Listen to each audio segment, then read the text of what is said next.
Sitting in the bleachers in the rain. We've shed a million tears and drank as many old style beers out at the game. Let's go Cubby, Ranto with Michael, Ranto and Crawley, Ranto and the lovable losers. Ranto with Michael, Ranto and Crawley, Ranto and the lovable losers. Ranto.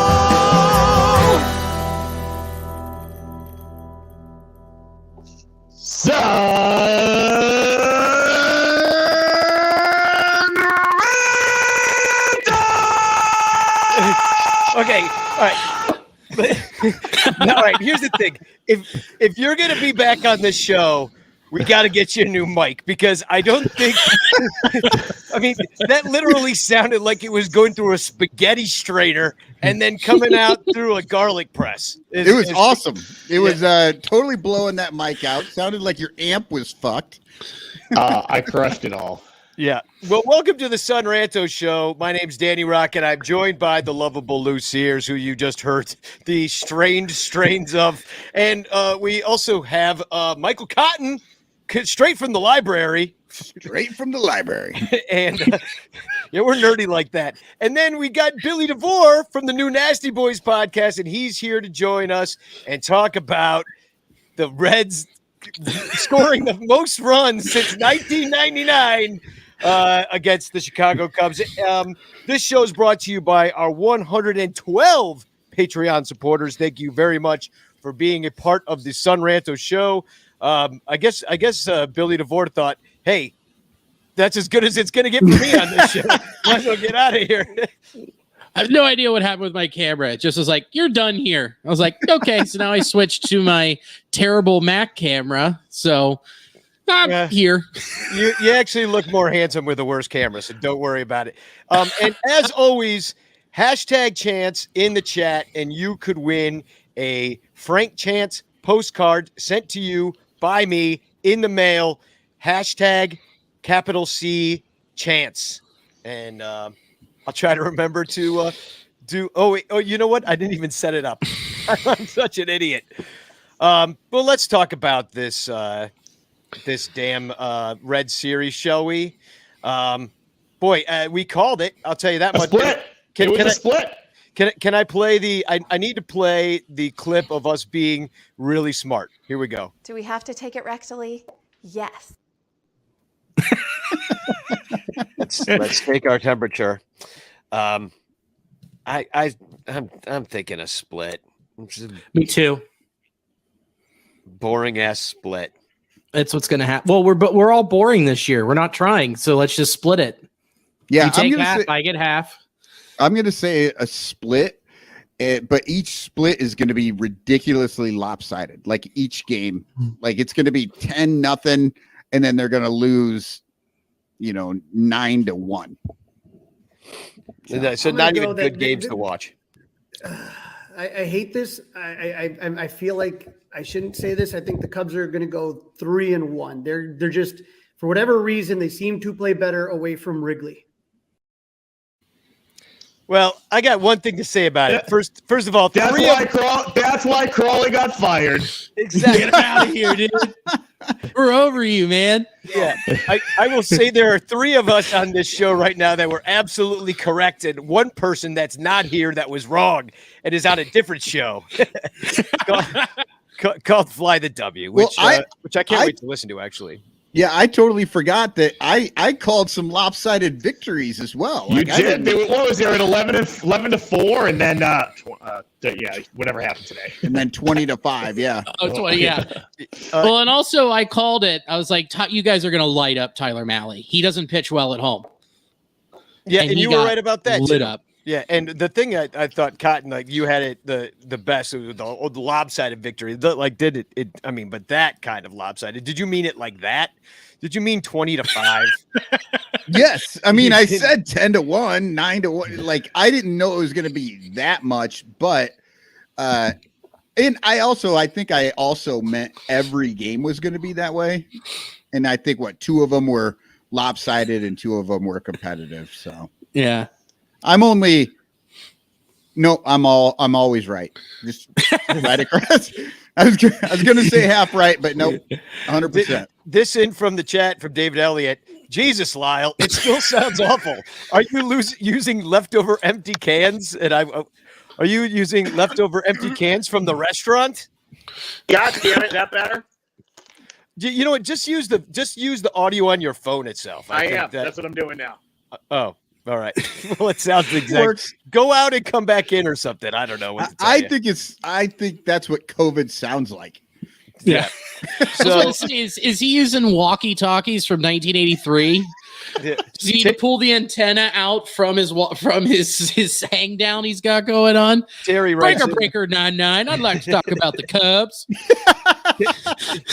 Terry writes in. So if anyone wonders what happened to Max Headroom, he's on this podcast. So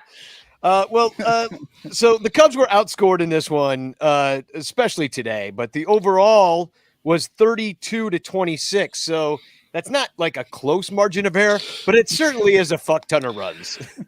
Well, it doesn't help when your run margin in one game is 15. So that kind of tilts it a little bit. Yeah. Well, I want to know what happened to the unwritten rules. Andrelton Simmons went out there and you guys took his ass to the woodshed. Well, and then he also tried to drill Kyle Farmer in the head. I think when you've got a shortstop pitching, I don't think anybody's trying to hit anybody. Listen, I don't think he was trying to do anything but just get that game over with. It's like, if somebody just goes up here and pitches, but here's my thing. We've talked about this a little bit on my other podcast with Sarah Sanchez. You get the position player and they're pitching in the blowout. And like, I feel like it happens so much now. Like it barely ever happened when I was a kid. And I'm over it. Yeah. Yeah. Right? I kind of am too. Joe Madden's really kicked it into high gear with the Cubs back in the 2015, 2016. And that's when it was sort of cute. new. It was clever. It was a lovable team. Everybody was into it. But and then everybody jumped on that bandwagon and they're like, oh, Joe's smart. Like, let's just save our bullpen by throwing out our fifth left fielder. I don't know. Right. And it's also because of bullpen usage in general. When you have a starter that's only going 4 1/3 or most 5 max. And it's planned that way. Right, exactly. And they're worried about pitch counts in May for a team that's going to finish 22 games under 500. So like, and same with us. So like now they're just more worried about the next day, and instead of the quality of the product that's on the field, they're thinking 2-3. Why carry so many pitchers if you're just not going to use them? Let's have more DHs. Oh my God! Someday you're going to get your wish. We're going to have 3 on the roster. We're going to have 9 defensive players and 9 offensive players and 9 pitchers. Nobody will do 2 things at once. It's going to be, like the 1926 Bears playing both ways. Let me ask you. I mean, the Red Sox. You're a Red Sox fan. You're living out east now, and you're in last place, right? Yeah. I mean, or second to last because you got the Orioles, right? Or the Orioles were in it for a moment. Like, the Orioles aren't even a Major League Baseball team. Right. Yeah. But you were still losing. They're trying. Yeah, they're trying. They brought up Adley Rutschman. How neat. Yeah, great. Yeah, it's great for you. But the Red Sox, like, they're in a similar position, although I think that they were supposed to be slightly better, but it's a tough division. But like, are you guys clowning around like out there like this and having position players pitch like every other day? And no, I mean they've won 7 of their last 10, so they've turned it on. Trevor Story's on fire. I don't know if you've seen that. Yeah, I did. Yeah. 5 days or something. But I don't think so. It was kind of like sinking ship, and everybody was panicking, and are we going to fire the coach? Are we going to do this? So I think they were pretty. They were treating it like playoff time because they were just doing everything they could to try to get a win out of every game. Oh my God. I wish we had a team like that. Instead, we've got a fan base that's just like, well, they saved $4,700, and so I guess it's good. Let's just keep playing this team. Let's keep paying for those $12 beers. No problem. Just Ricketts is baby. Hey guys, the Ricketts saved themselves $50 million this year. I know. Good for them. I like this team. Yeah. Have you seen the Pelicans? Well, They're awesome. They'll be able to put in 4 sports books coming by 2026 with the 50 million they saved. And we do kind of have that issue with the fan base right now because a lot of people, there's 2 things going on. They're playing fantasy sports a lot. And so they're like cosplaying as owners, at which point they're just like, oh, they're saving a lot of money. I'm like, it's not your money, or kind of is, but like have them spend your money, not like go out and I don't know what they're doing. Trying to buy a football team or a soccer team. And then the other thing you got going on is people that are in love with the idea of prospects, and prospects are everything. And they're just the most exciting thing. And for those of us that have been around a long time, we're like, dude, you know how many prospects come up and then they suck? Like I've seen millions of these dudes, or they come on for a couple of years and they do okay. But like, it's hard to go from being a prospect to being a real major leaguer. And for me, I'm just like, listen, I'm not going to get excited about a single A guy that hit a home run off another single A guy.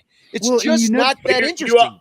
You also, there's this recency bias too with Cubs fans, Danny. I mean, you and I were sitting in the stands in 14, 15 when all these young cats were coming up, and every single one of them hit a home run in their first at bat. Every single one of them. And and they all just became pretty great players. I mean, I don't know. I mean, Chris Albert Almora, first round pick. Right. Yeah. I mean, Chris Bryant's not really playing baseball anymore. Javi kind of sucks right now. So I mean, but that's neither here nor there. They crush the souls of those guys. Of course, they're not going to play good. But Danny, to your point, you don't know what's going to happen to these guys. Poor Ed Howard. I think he lost his hip.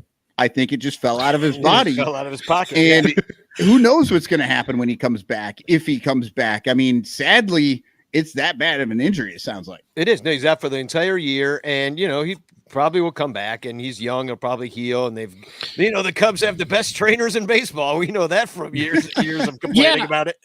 Here's an example from our side, which is Nick Senzel. I mean, he was highly touted. The thing that he was most known for was his durability. Like, never missed a game in high school and in college. And then he gets to the Red system. He has everything that could go wrong, like sprained ankle, sprained knee. He even got what's that inner ear infection that makes you all loopy? tinnitus? No. Yeah, I know what you mean. You like vertigo. He got fucking vertigo. I mean, like, you just never know with these guys. So whatever. But also you run the risk of, even if you sign a big free agent, look at what Nick Castellanos is doing right now in Philadelphia. Is batting 247 and he's off his rocker. Like, baseball's so wildly unpredictable, and the only thing that we can do is sit back and watch the rich get richer. Yeah, pretty much. That's and what are we gonna do? Where are we gonna go? Oh yeah, right out of our fucking playbook. Where are you gonna go? Little Yumper writes in soccer. Yeah, well, exactly. Cincinnati FC, they got that big new stadium downtown. They're like, we're just gonna walk over there. It's incredible. Place. Little Yumper writes in, those in love with prospects weren't here for Josh Vitters, Corey Patterson, Brooks Kieschnick, Robin Jennings, Roosevelt Brown, or Felix P.A. Remember when Felix P.A. twisted his testicle? Oh, Felix P.A., man, that poor fucker. Or how about Junior Lake? He's most famous for twisting his testicle. How? What was he doing? Sneezing? No, that's Sammy Sosa. That's Mac. And a Facebook user, who I don't know who this is, says, they gave us a Fergie statue. What, you want them to win too? You know how much a statue costs? That's why they haven't been talking to Wilson Contreras. They have statues to build. Yeah, so well, let's get into some of these games. Michael, do you want to do some poems? Did you remember that we were going to maybe do that tonight? Yes, but I could not upload them because I was just busy. Okay. But I have them here on my phone. Yeah, well, you can read them. But I'm going to play a little music in the background that you object to, because we talked about it on the phone today. But I think this one will be good. Are you ready? Okay, hold on. My phone is being slow. All right. I'm going to play the music. This music comes with StreamYard. It's really kind of terrible stock music. All right. I love it. Cubs poem 40. Chicago 5, Arizona 4. Oh, yeah. Yeah, I'm feeling this. Yes, it is a good one. Wade Miley, okay again. Piggyback with Keegan. getting lucky for the win. Pat and Frank back to back, double dongs off their bats, getting Cubs back on track. There you go, baby. The sweet soul sounds of the 70s. That sounds more like, I don't know, late 90s. Listen, I gotta say, Danny, if you weren't taking all the proceeds from the show and putting them up your fucking nose, we could have transitioned there, and it would have been like Michael in a fucking like leather chair and a smoking jacket with a fireplace, a fucking single spot on him, a leopard at his feet, and bodacious naked women on either side. Like, what are we doing here? Yeah. I think you just I gotta look described. at you guys. Yeah, I think I'm going to do that with my Cubs Miss Carol this year. Yeah, we'll get I think that stuff's great. we'll get a better green screen for him. Don't you worry about it. All right. Yeah, and I'm gonna grab my bongo drum for next time. Yeah. I'm prepared. We're going live, baby. So let's take a look at this box score here. And you said Miley, but it was Smiley. That picture. Oh, was it? Yeah. Just saying. Just I don't want to blow you up on the spot. I got a little. It's really confusing. But yeah, it really is. Smiley pitched in this one. He did okay. I mean, he got into the sixth, 4 hits, only 3 runs, 2 walks, 5 Ks. Did give up the 2 home runs. His ERA is now hovering around 4. And then like Daniel Norris, who I keep forgetting is on this team until I'm like, wait, is that left-handed Jake Arrieta? And it's not. It's Daniel Norris.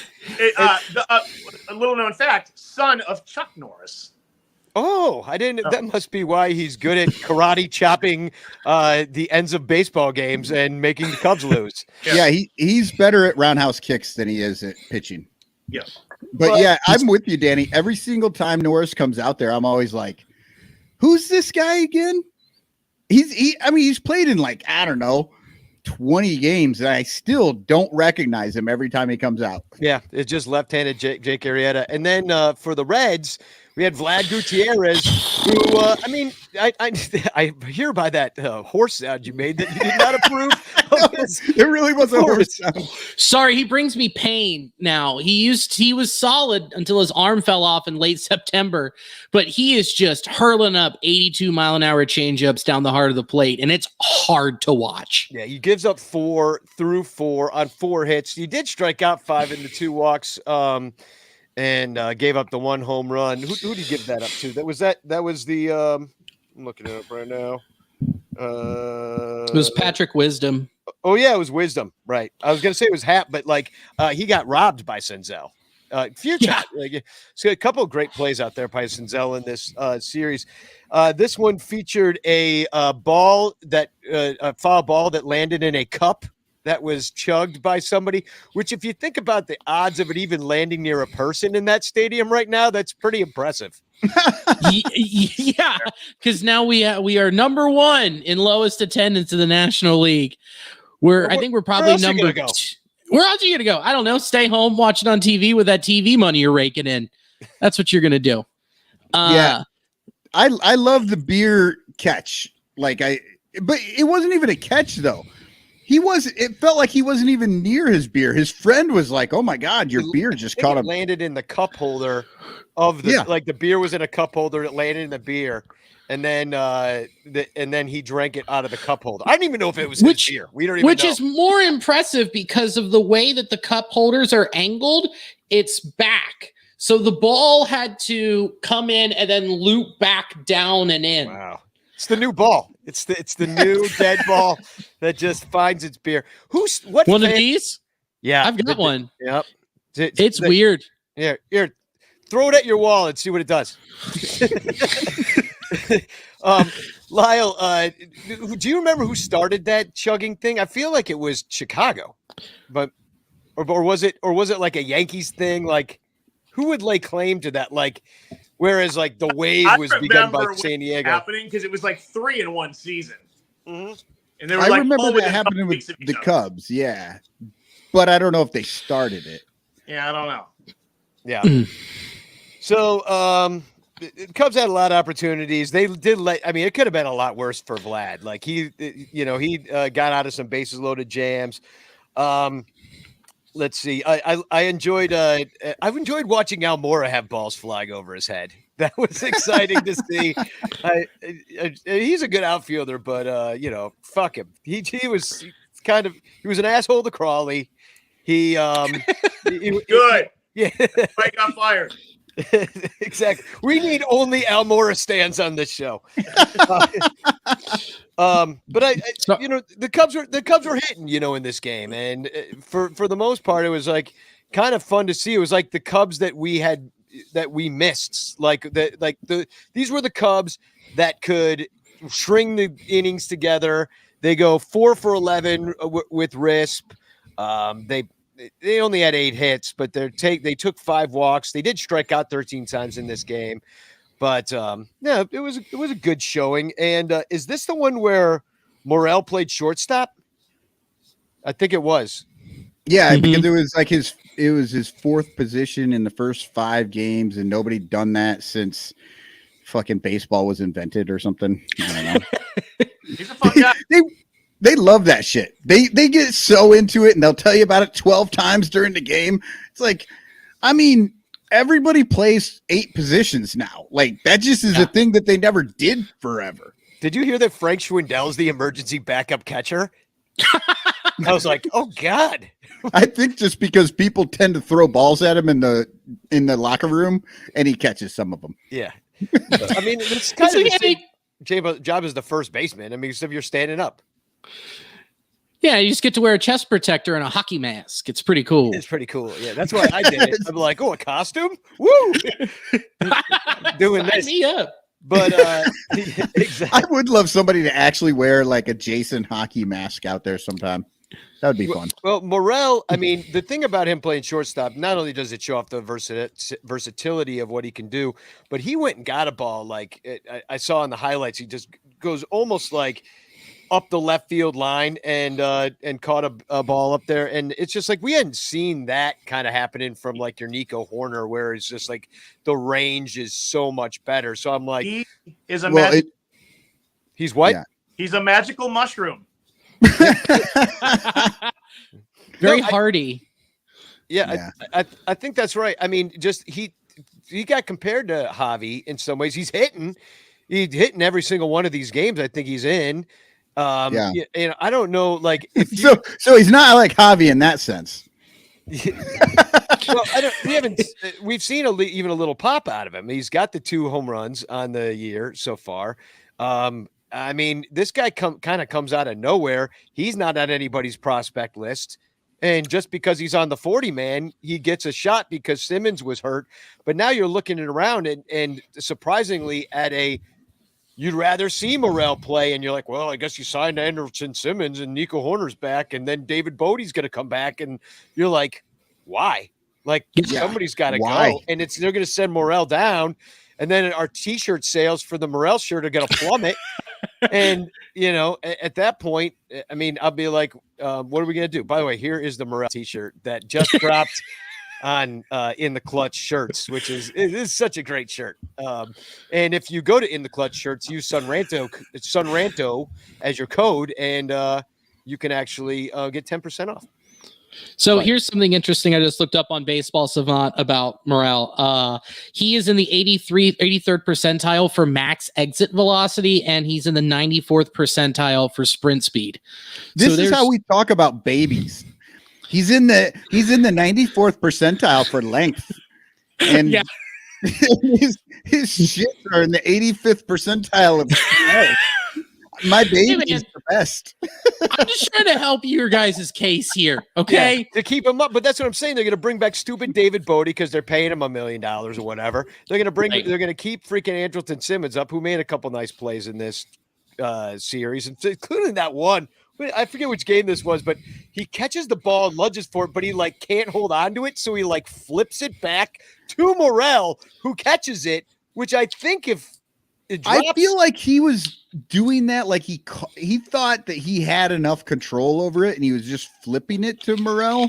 But they said on the broadcast that if Morel hadn't caught that, they're not sure if that would have been an out, and that would have been a whole brouhaha if he had dropped it and it'd been, somebody would have challenged it. And by the way, it was Hap that hit that home run in this one.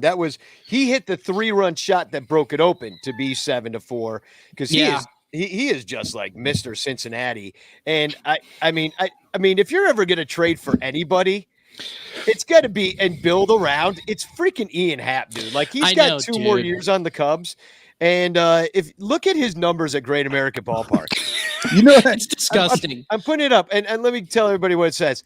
Here's the slash line: 333, 435, 772 for a 1.207 OPS, and it is not a small sample size. It is 123 at bats, 145 plate appearances. He's walked 22 times. I mean, the guy's got 14 home runs. Trade the guy there, but they got nothing to give back. That's not true. We have a lot to give. You have nothing. That's not Let's see true. you guys play. You want Vladimir Gutierrez? I'll give him to you. hey, that you know, is he cheap? And absolutely, that's the main prerequisite for being on the Cubs. You Lots talking of about years in Hap? control. You talking about Hap hitting that 3-run homer made me look at my phone a little differently, and I realized that the poem I read was for Arizona. Oh, that's so you're not even on the right. You're not even in the right. I wasn't even on the right game. Good thing they have a Dewey Decimal System at that library. Right, so You'd still be we'll there actually trying to get out. As soon as we're ready to go to the 2, I'll read both of them because Oh, we don't have to do that. I mean, I kind of like so much, this one. There's only so much poetry this show can take. Poems in a card catalog, Michael. He does. Hey, I am the fine. fucking poet laureate of the Chicago Cubs. That's I true. want that on a t-shirt. Nobody else has ever tried. Let me get all my Hey, guys. but that doesn't mean I'm not the guy. Just nobody else didn't try. There's one more thing I wanted to point out about this game, and that's Aquino. And he hit 2 dongs in this game. And Billy, you didn't think he was even going to be on the team, and because he was only on the team because of Toronto and Almora being unvaccinated. Almora and a couple others, yeah. Yeah. So he comes up, and I was like, oh, this guy kills the Cubs. He might have actually literally saved his career against us this time. I mean, it is insane what this guy does against it. I did not screenshot that, but it's pretty ridiculous. He's better than us against just about anybody. In fact, he's pretty good against the Central, I noticed. But, so he's if you can do that, though, that's a lot of games. So I agree with you. I'm just as surprised as everybody else because he just looked completely lost, found something in Toronto, and then he hit those 2 homers, and I looked over at my wife, and I just went, "No shit, huh?" And then just kept watching. He's kind of your Frank Schwindel. Just when he's going down, he turns it back on. Yeah. So game 2 was 11-4 was the final of that one. And want to give us a poem? Wait, you need your music. Well, Do you want to give us an Arizona poem, or do you want to give us a Cincinnati poem? I'm going to give you 2 Cincinnati poems here real quick. Okay, we're gonna try this one. Let's see if we like this one called Into Space. All right. Okay. To the Cincinnati bandbox and 3-run rocket shots. 1 pass the hat trick for Patrick. Smiley through 6. Hap with the lift. Looking dead red to hit. Hangers for homers. Hap's an owner of the GABP in Cincinnati. Dude, we should have like a group. All right. Now here's That's game 42. one. Yeah, now it's game 2. Yeah. Wait, hold on. I gotta switch your song. This is Night Drive. Oh, shit. Ooh. This is for 11-4 win. All right. 11-4. Height don't measure heart. Stroman back throwing art. Schwindel going yard twice. Cubs stringing hits. Nice.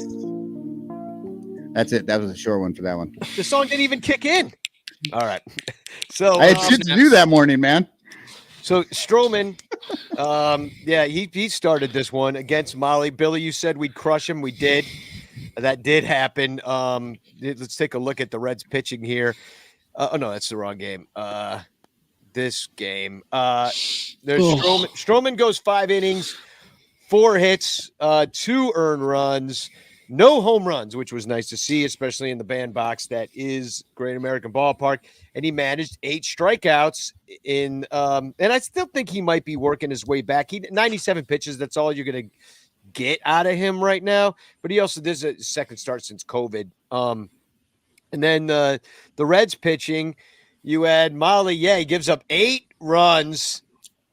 He's 9 hits, 3 walks, struck out 6, 2 home runs. Those were Frank the Tank went oppo in the second, I think, or First. He was the top of the first. First, yeah. He went oppo in the first and the fifth. Oppo both times, which then I was like sitting there thinking about Frank the Tank, and I was like, you remember, so here's what happened. And Lyle, I don't know if you were following this or Billy, that he got DFA'd and he got sent to the minors. Right. But then COVID hit the team and they needed him back right away. And he hadn't even left Chicago because he had a flat Still tire. sitting in a bar. Yeah, he was in a bar and he had and he came out and it was a nail in his tire. And he's like, oh, I guess I got to get this fixed. On Monday, I'll leave for Iowa on Monday. Well, COVID hits the team. So, and they've already left for San Diego to go play them on Monday night. So they get Frank the last seat on a commercial jet to go to San Diego, and he ends up in the middle seat. And so Frank the Tank, middle seating it all the way out to San Diego. And since then, he's done better, but it hasn't. I'll put up his numbers. This is Frank the Tank's numbers since he sat in the middle seat. Call him Middle Seat Frank. Middle seat Frank. Sounds like an old gangster name. The MSF. funny thing is, he hasn't been traveling with the team at all. They keep making him ride on commercial flights in the middle seat just to keep the luck going. So Yeah, you hit 2 more homers, you get to sit in the aisle seat. So middle seat Frank, between May 9th and May 25th, 16 games of time. He started 15 of them. The Cubs have won 9 of them and lost 7 of them since Frank the Tank's been back. Frank, middle seat Frank. Frank. In 59 at bats, 62 plate appearances, he's hit 4 home runs. Not too shabby. He struck out 13 times, but only walked 3 times. But still, you'll take that strikeout rate. 13 times strikeout. 13 times strikeout in 59 plate appearances. It's okay. He's batting 254, OBP 290, which you'd like to see come up. Slugging 509 for a 799 OPS. He's got 3 doubles in that span. So, I mean, yeah, keep him in the middle seat. Here's a guy that does not want to go back down ever again. But, like, you're platooning him with Rivas right now, who's not doing terribly. He's making some good. He's a better first baseman. I mean, at what point do you have so many mediocre players that are just like replacement level players that nobody's like going to get you? That aren't good enough to replace the replacement players that they should be replacing. Wait, do you want to do that math again? I don't know. No. I know what you mean. So you got everybody. So like maybe you could, at best of all possible worlds, have a 500 team. So and that's what you have as a squad that you're throwing out there. So, but when you have so many of these guys, I don't think they're blocking anybody, but I'm just curious as to who would be interested in some of these dudes that are cheap and controlled and old, and maybe, Frank the Tank can hit you 20 home runs and somebody's first baseman goes down and they need another righty bat or a lefty bat, and you throw, I mean, even though they're young and controlled and you're like, oh, we need to hold on to all of them because they're cheap and they're good. Maybe we don't, like, who cares? Yeah. Am I right thinking of this right? Who is, I think what you're thinking is, who's the 2014 Jake Arrieta that we can send one of these guys out for? And the 2014 Pedro Strop, who do the Orioles have right now that we can get? Yeah. Or, I mean, the Orioles aren't trading for anybody just because they're not trying at all.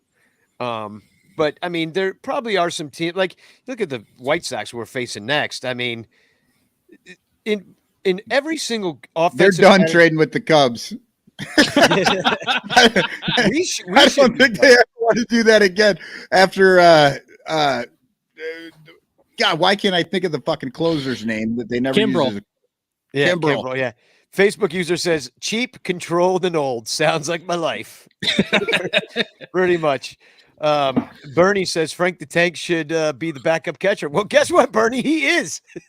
Unfortunately, right now. Catcher, We're sure. one blown Wilson hamstring away from Frank the Tank actually catching at a baseball game. Well, and somebody mentioned Tommy LaStella, and I just have to say, Oh, Tommy LaStella just doesn't he just never understood what he was supposed to do. Frank the Tank did the exact same thing, but he's like, "Hey, I had a flat tire, you know. My dog ate my homework. Shit, I couldn't go. Like I had a few days. I had to take a few days. I mean, what do you fuck want? Tommy LaStella. I fucking hate that guy. He quit on the team.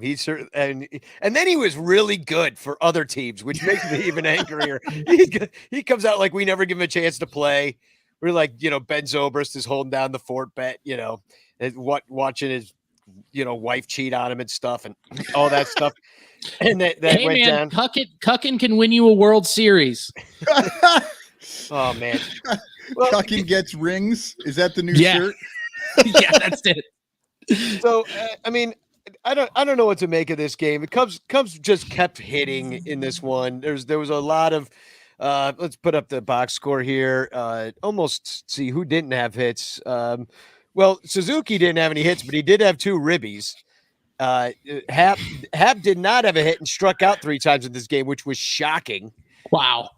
Frank Schwindel went 3 for 5, including the 2 home runs. Wisdom, he had a home run in this one too, I believe. This might be the one you thought. The one thing that I did notice was they put out Gesuckman at the end of this one, and he's bad. Like, talk about somebody that they were trying to get something out of, but every single time he goes out there, it gets worse and worse. He looks like Jesus, but he can't turn the fish and loaves into anything that can. But you know what? Feed a crowd. He ate 3 innings at the end of that game. I mean, Turned he gave up the wine. I mean, he gave up 2 runs, sure, but they had a cushion, and he took up some innings, saved that bullpen. I think that was a positive outing for Gesuckman. I mean, it was a positive outing for the Cubs just because he got through it. But no, Gesuckman got tagged by Naquin in this one. Oh, and this is the one where freaking Matt Reynolds pitched. Let me put up the Reds pitching line. But he did way better. That was your shortstop going up there. Shortstop against They shortstop. actually put his first name on that box score because they're like, nobody's gonna believe this. Nobody's gonna believe it's Matt Reynolds. He only gives up 1 run. It was earned. And so he had a much better outing than Andrelton Simmons did. Then game 3, I guess we can move on. Yeah, let's do it. So I think we just have audio for Lyle right now. Give me some music. Lyle's, he's taking those quick breaks to clear his lungs from the COVID. He's just got to clear it out a little bit. Okay, let's try this one. This one's called Feeding the Ducks. All right. Cubs strike early, then late, not enough to overtake. 4 runs by Reds. Road Hendricks, not great. Votto with the wood. Bullpen holding like it should. For the late rally. Return of Nico. 1 more tally. Last chance Morel. Cubs fly the L. Ooh. I think I kind of want to keep this going. Like, this might make this loss actually be somewhat palatable. Oh well. That one was tough. It made, that music actually made me try to put some rhythm into that poem, and I don't think I pulled that off at all. It sounded great. I don't know what you're talking about, man. It was my favorite one so You weren't far. listening to me. You were just listening. You're just grooving on the music. The people You had some of those Morels. So this was the Luis Castillo start against Hendo, and we definitely This is like rap for people on the spectrum. exactly. Do you want us to wrap it up?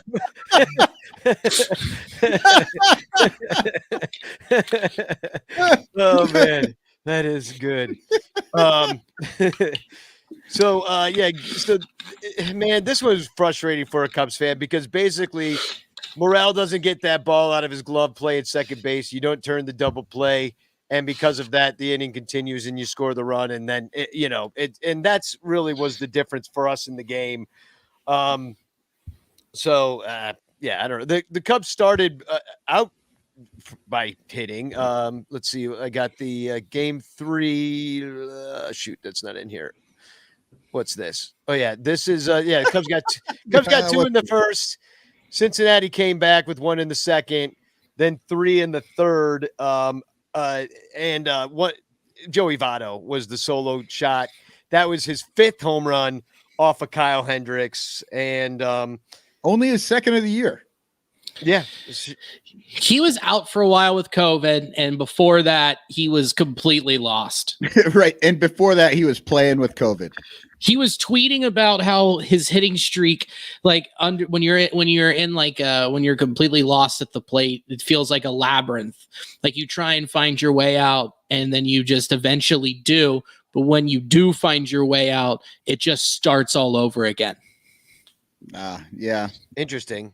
And He's then such you a go thoughtful on, guy. yeah, and then you go on TikTok and you make the craziest videos I have ever seen a professional player make. Highlight of the season by far. Yeah, and for the Cubs, it was only 5 hits in this one. Took the 4 walks, only struck out 8 times, so it wasn't that bad. But you end up going 2 for 11 with runners in scoring position. Lots of chances to score. You make it interesting at the end of this one when Nico came out from the IL, plated a run as a pinch hitter, and we only even had a base runner because who was it that hit? Who was the Reds pitcher that hit Wisdom? It was Hunter Strickland. Hunter Strickland, the ghost of Hunter Strickland, was out there, and he's doing that because of all the fireworks earlier. Just a couple, where Votto got plunked by Wick, who he didn't actually get hit, right? It was just really high. It was up and in, but Votto had leaned into one earlier in the series. And I I forgot about that. He just turned his back, was like, I'll take one, I'll get up. He kind of dropped his elbow down into it. Yeah, my favorite was it? I think it was Roman Wick who was pitching, and he just went, "What the fuck was that?" Yeah, just like that, and it was like, Votto was like, "Hey man, it's a part of the game. Why do you think I have a career 390 on base percentage? I'm the best." Exactly. And but then after that happened, though, Grandpa Rossi went out there and freaked the fuck out and got his money's worth. He was not going to leave without saying exactly what he felt about everything that was going on. The umpiring was bad again in the series. We're so used to it. I don't even mention it. I'm like, the umpires are bad, and we just a given. The field umps wanted to talk about it, right? They wanted to discuss it, and the home plate umps like, it's fine, guys. I got this shit. You just stay there. It's like, what? Yeah, closest makes the rule. I think that's how it goes. Get out of here. It's fine, guys. I got a 50 rolling on this thing. We're within the. He's like, no, we're fine. He's just refreshing his DraftKings app. Yeah, we're within the spread. We're good. Yeah, we're good. And then Hendo pitches in this one, and sorry, I'm putting up the wrong. You guys, Castillo. Hendo only goes 4. 5 hits, 4 runs, 1 walk, only 1 K. Gives up that home run, the 5th home run off of him that Joey Votto has hit. And man, 68 pitches. He obviously didn't have it that night, and they just took his ass out. Daniel Norris came in, the left-handed Jake Arrieta, and actually did pretty good, and now has a lower earned run average than Kyle Hendricks. So do that. He's got a 480, and Kyle Hendricks got a 520. And this was the kind of thing we were worried about with Kyle going into this series, that season, that he had a really bad year last year. And it doesn't look like it's going any better, except for like a couple amazing outings where you're just like, man, he's a Cy Young Award winner, but then he just falls apart. Kyle Hendricks is the Cubs. Like one game, well, they seem like they know what they're doing, and then the next game, it's like, wait, what the fuck is going on out here? Like they can't field the ball, they can't hit. It's like they're up and down so badly, and it feels like that's Kyle Hendricks. Like he goes out, he pitches really well one game, and then goes somewhere else and can't find the spot. Can you kind of imagine? I mean, nothing against Kyle. He's great. He's been great. He's been awful. Whatever. But that's the guy they decided to keep. You know what I mean? Well, no, because that's the only guy that took the low ball offer. It was him and David Bodie. Him and David Bodie sitting there getting drunk, like, we should just sign this shit. Yeah, exactly. we know what we're worth. Yeah, like we've got a good financial consultant. This is gonna work out fine. We already own houses. Like, it's like already. I'm really not that good at baseball. I don't understand. I'm just really stoic, and they think I'm good. Yep. All these guys out there just like, I'm gonna bet on myself. Kyle's like, no. Well, I'm not 89. I'm not betting on anything except for I might be out of the league in 2 years. Well, who has been good for you is my guy Michael Givens. Yeah. No, the Cubs bullpen has been absolutely like. Was he at Del Biv DeVoe? Yeah, it was me and Michael Givens. Yeah. Yeah, but Hendo, not a great start. I mean, I don't know what you do with him because people then were like, well, we just got to get what we can and trade him. I'm like, oh, great, sell low. Like 5 ERA starter. I'm sure people would be lining up for a guy who throws 88. Yeah, I love how these people are like, oh, no, we got to sign Frank Schwindel to a long-term contract because he's doing great right this second. But Kyle Hendricks is doing terrible right this second. We should get rid of him for whatever we can get. It's like, I don't think you understand how these baseball players really work. So I guess we might. And anyway, but Morel we almost won this one. We almost got back into it. The Cubs fake rally was a hashtag Cubs fake rally. Like that last strike for Morel, though. Ooh. Well, yeah, because that was that off speed that Hunter Strickland threw him something nasty at the end of that game. And, it was over in the Reds dugout, and it ate him up. It ate him up, and then I was like, "Yeah, he's a rookie." So today, wait, no, that was it. It was a 3-game series. Wrapped it up. Yeah. Cubs took 2 or 3. No, that's not what happened. Our friend and fellow ranter wore his shirt to the game today, along with about 1,900 other people that went out to the game in Cincinnati today. Tom Yant was at the game. Now, is that 1,900 actual bodies in the stadium, or is that just ticket sales? Sadly, that's actual bodies. Ticket sales were probably 12,000, thanks to SeatGeek. Right. Yeah. So you're looking at it here, and did you want to pull him for this one? 13, yeah, sure, but 13,000. I was just looking up the attendance. Oh, you were looking at the 13,000. 578 were announced for this one. Yeah, we'll do the poem. I'm going down. We'll try. I thought you were jumping right into the box score. Do you think I should do acoustic cinematic? I mean, it was a 20-5 loss. So, here we go. What time you back again, Mike? It's what we got. Oh God, this is terrible. All right, Steele couldn't deal. Dropped the game on the pen. Reds rounding bases again and again. Simmons gets the end. Gives another 5 to the last place Reds. I just want to cry. 2 games full of shit and a series split. That's it. Yeah, that's the worst one. I'm never playing that one again. No, that's an old alarm I used to have. Yeah, that was one of the original ringtones for Nokia back in 1994. That sounds like the opening scene from the movie on the VHS tape that I found in my dad's bottom drawer behind all the. Yeah, it was a porn parody of Blade Runner called Blade Comer. Yeah.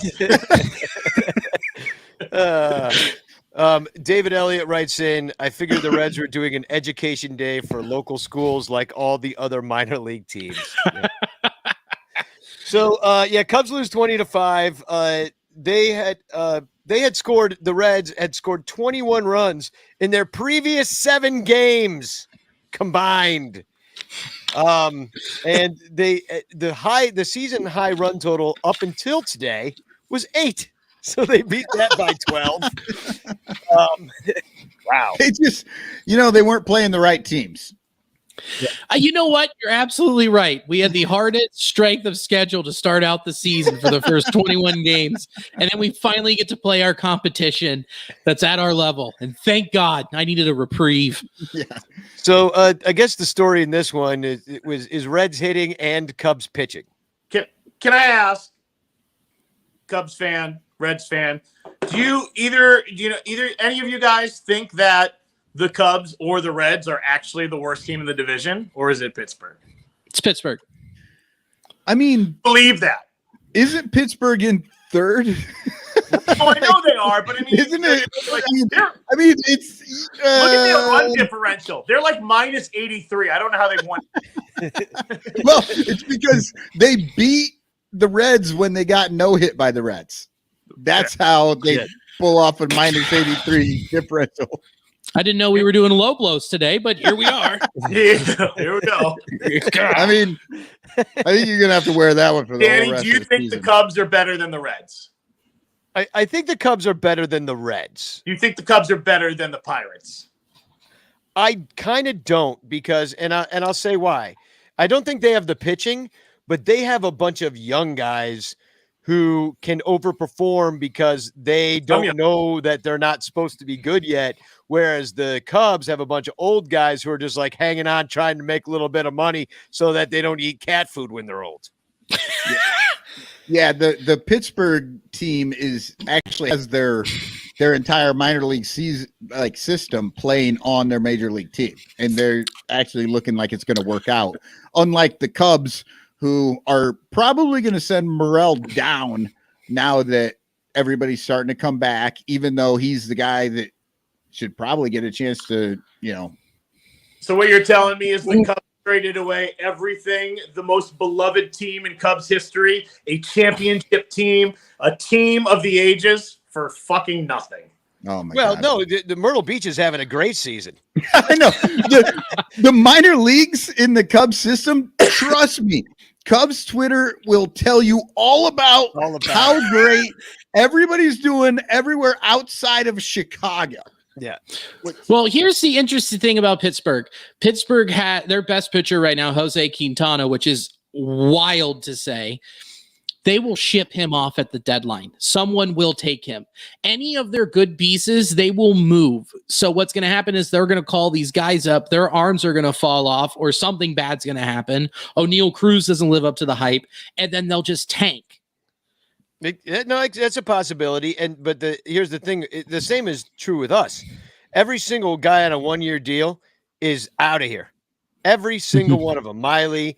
I've seen people talking about Stroman getting traded already. Yeah. Because he's got a 3-year deal, and they're like, well, they could get something for Stroman. Wilson Contreras is going to get traded. Yeah, everybody knows that. And so, and that's the one that pisses me off the most because, like Lyle was saying, they got rid of every fucking player that we loved. And right now, we love Wilson more than anything else because we've lost all that and we put all our fucking love into this one guy, and he's really good at the position. Where he can grow into being old on this team because, hey, people, we don't have a first baseman, and he can continue with this team. Anything you give him is going to be fine, and we have to sit through the goddamn Yadier Molina fucking love fest down in St. Louis when we have a guy that could be that for us. It's like you don't even have to fucking imagine shit. Just look at St. Louis and you know what could happen, and they won't fucking do it. And then eventually, maybe 20 years down the road, we bring KB back to be our DH so he can hit fucking 184. That sounds really likely. Two questions I have. Well, one comment, one question. Ranters, Michael Cotton wants us to be more like St. Louis. Okay, so that was Oh, God damn it. number two. Michael, show me on the doll where you put your quote unquote love into Wilson Contreras. Is it in the knee savers? It's in the knee savers. I believe they call it a bat. So No, I mean it's a shame. And Wilson, I mean, you see, he wants to stay. I don't know why he wants to stay. They obviously don't want him to stay. They're treating him like shit. He should go. All the power to him. Go get traded. Go play somewhere else. Go get a fucking ring somewhere. Go to the Dodgers where all. It really. Somebody said, Little Yumper said earlier in the chat that it really kicks the can down the road because now you have no catcher. You got to get somebody in.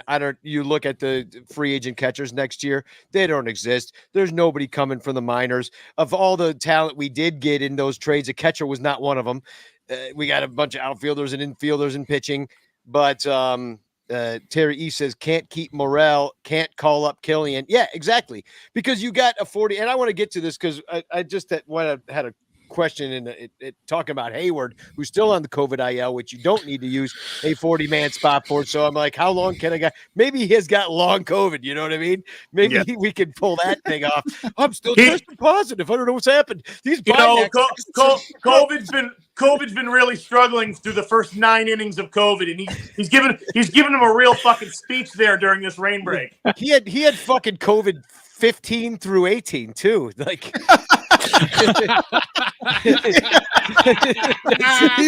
he's patient 0. Yeah, seriously. And the band played on, like someone's gonna make this.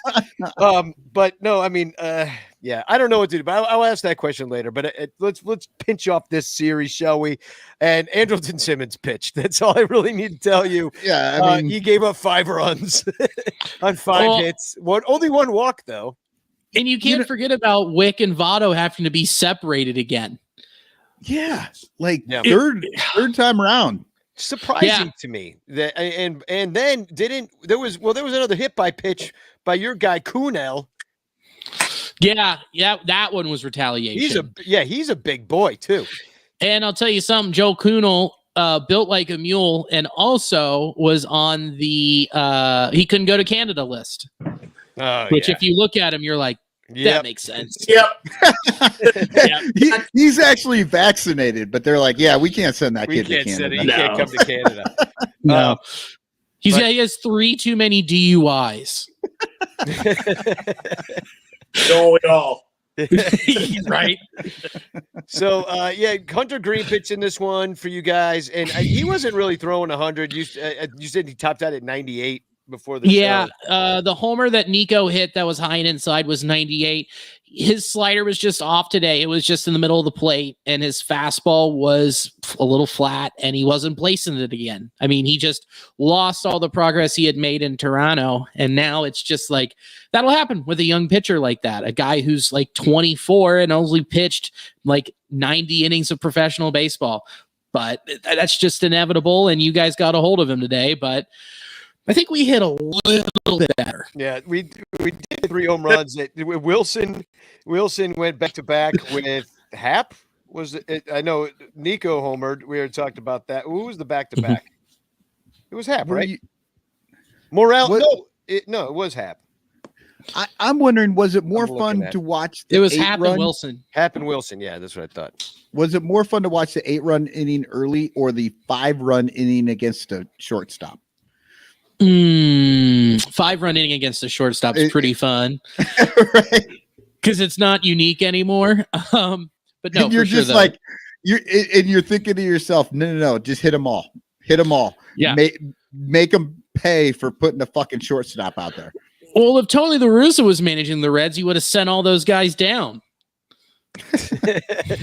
Votto, by the way, the only one without a hit in this one, but he did take 2 walks and score a run. I mean, of anybody that started the game anyway. Senzel went 4 for 4. He's a game changer in that lineup. Farmer hit a couple home runs in this series. So, I mean, yeah, when you ask that question, Lyle, like, is the Pirates the worst? I mean, I don't know. I mean, because like you look at this Reds lineup, top to bottom, and it's not bad. Senzel's good. I never heard of Drury, who Pat Hughes calls Drury. Like, why do you go through all that trouble? Is his name Drury or Drury? Drury. Pat Hughes is what? I grew up on Drury Lane. Okay. I literally lived on a street called Drury growing up in Arlington Heights, Illinois. So one thing about Brandon Drury, at one point, I think he still does, leads all of baseball in barrels. I mean, the guy has just needed an opportunity and he hasn't been given one. He has hit at every level. He just needs a spot. And at third, he's also filling in for Rookie of the Year Jonathan India, who's out with a hamstring injury. Mm-hmm. You guys are really sleeping on the fact that we are just now getting Votto back from COVID. The straight up the gut with Tyler Stevenson, India, and then when Barrero comes back at short, but even Kyle Farmer's hitting. He hit last year. He's not dog shit. There isn't a complete black hole in this lineup unless it's being filled by Mike Moustakas. That's it. It's almost as if a couple years ago you guys filled this team with some guys and you had somebody coming up, and if you had maybe, I don't know, done a couple things over the last couple years, you could be a contender this year. Like, that's kind of how it feels. What happened? If only. I think you guys know about it. A little thing called money. Yeah, I guess where are you gonna go? Thank God those billionaires are saving that money, because Lord knows they're going to need it when World War III kicks off. Hey, man, we're only owned by multi-millionaires. Back off. So, right. Well, so I did want to. Our owner's better than your owner. Suck it. Suck it. My dad's better than your dad. I wanted to promote once again, and I'm gonna post the link in the chat. It's in theclutch.com/Sunranto, so we get a cut. Sunranto is your code if you want to save 10%. And I just want to share some of these new shirts that Billy helped make us again before we. Here's one that I already showed this one. I'm going to show it again. Chris Morel is a fun guy. This is a great shirt, and that is what a Morel mushroom looks like. By the way, you got compliments from Joe from Obvious Shirts. Oh, no shit. And he's going to make his own Christopher Morel shirt. And it's going to be the original idea I had sent you, which was the phrase of Morel supporter. Oh, that's great. Yeah, so he's going to make that for so now Chris Morel is going to have two shirts that he gets a cut of, because these are all licensed. And then I like this one. This one's on sale. It's only $20. I love that. Yeah, we need more cups. It's Bernie said that she bought that shirt.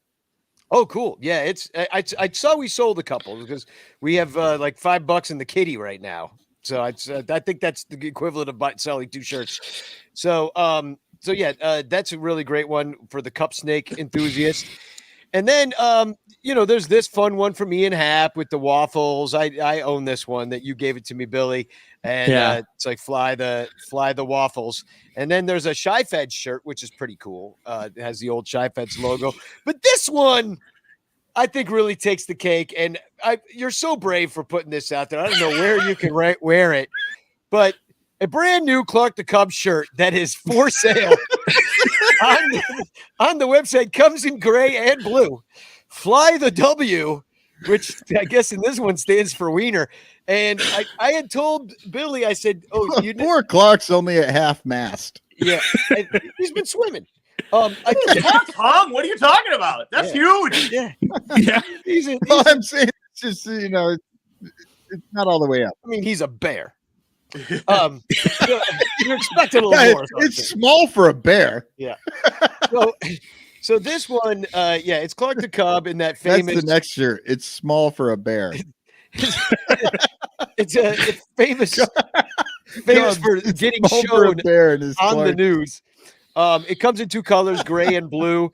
If you have the pink and purple, if you have the stones to wear this one at the ballpark, If you're hung like Clark, you can maybe wear this shirt. So Can you change that to just hung like Clark? Bear on there. we'll do another variant. Oh, I hanging out on Clark. I'm definitely buying this one before you get shut down and sued by the They have to find us first. And dude, we have some other cool ones coming from your guys' input. And it's like, all this stuff is great because then we get to, you just say, like, let's do this. And I'm like, okay, because we have a weekly Monday morning Zoom. And I sent it and I was fully anticipating us, just my boss saying, no. And then I sent it and he was dying laughing. He just said, fuck it, let's roll. he's like, in the clutch to me, the wild, wild west. Make anything happen, Billy. I was like, you got it. I mean, that gives there's obviously no filter. This could be fun. Oh yeah. And I'm just excited because like this is all that I've been wanting to do is just do more fun baseball tees, more dick shirts, more dick. Oh, dude, that's my wheelhouse. I mean, we have a really nice done by our friend down in St. Louis. The Rally Titties shirt is really nice as well. So, ooh, Danny, can you put that picture back up for me so I can screenshot it for later? Matt camera, I couldn't do it. Well, he's like, I really have to look at be this alone again. with this shirt. You know what, Lyle? I'll just send you the link. So now children are gonna find in the back corner of their dad's like shirt drawer that shirt instead of a VHS tape. Yeah, in 35 years, you're gonna find it on whatever eBay is gonna be for $175. Yeah. Well, Billy, you're more than welcome to stick around, but I know that it's late on the East Coast, and we're going to make Lyle stay up because he missed way too many shows. Just a few years. But if you got to take off, I was going to take us to commercial, and so we'll let you go. Thanks for coming on the Sun Ranto Dude, thanks show. for having me. Yeah, I gotta let my wife sleep in the next room, so I'm gonna leave her alone. Thanks for having me, and I can't wait to come back on. Yeah, dude, we'll definitely do it again next time the Cubs play the Reds, and maybe even before then. Who the hell knows? Cheers. So cheers, brother. And we're just gonna play a quick commercial break, and we'll be right back. This is a Cubs fan buying tickets from the Cubs. And this is a Cubs fan buying tickets through the Stubhub link at sunranto.com/StubHub, knowing that 4% of their ticket purchase will go to the Sun Ranto show instead of into the pockets of rich corporate douchebags. Buy all your tickets through sunranto.com/StubHub. Don't worry, it won't cost you a single penny extra. It don't stink to click our link. This is an Amazon shopper buying things from Amazon. And this is an Amazon shopper buying things through the links at sunranto.com/Amazon, knowing that up to 10% of their purchase will go to the Sun Ranto show instead of that cocksucker Jeff Bezos, who will just use the money to go to space. Plus, if you buy all your Amazon items through sunranto.com/Amazon, you could win a monthly prize. sunranto.com/StubHub and sunranto.com/Amazon. Two great ways to support the Sun Ranto show while sticking it to evil corporations who suck. And it won't cost you a single penny. It don't stink to click our link. This in the chat, Rich Blomquist writes in, I popped on the beer snake tee. Discount worked like a champ. So technology at its finest. If you are interested in having a Frank Chance postcard sent to you by me, you should put #Chance with a capital C in the comments right now, and I will send you a Frank Chance postcard if you win. And if you want a beer snake, it's intheclutch.com/Sun Ranto. And I think you just look up Cubs and it will come up. So we should probably move it through this next section kind of fast, I'm guessing, because we are like, it's so easy with Billy to have an hour just like between the four of us together, an hour disappears real quick. Yeah. So much talking.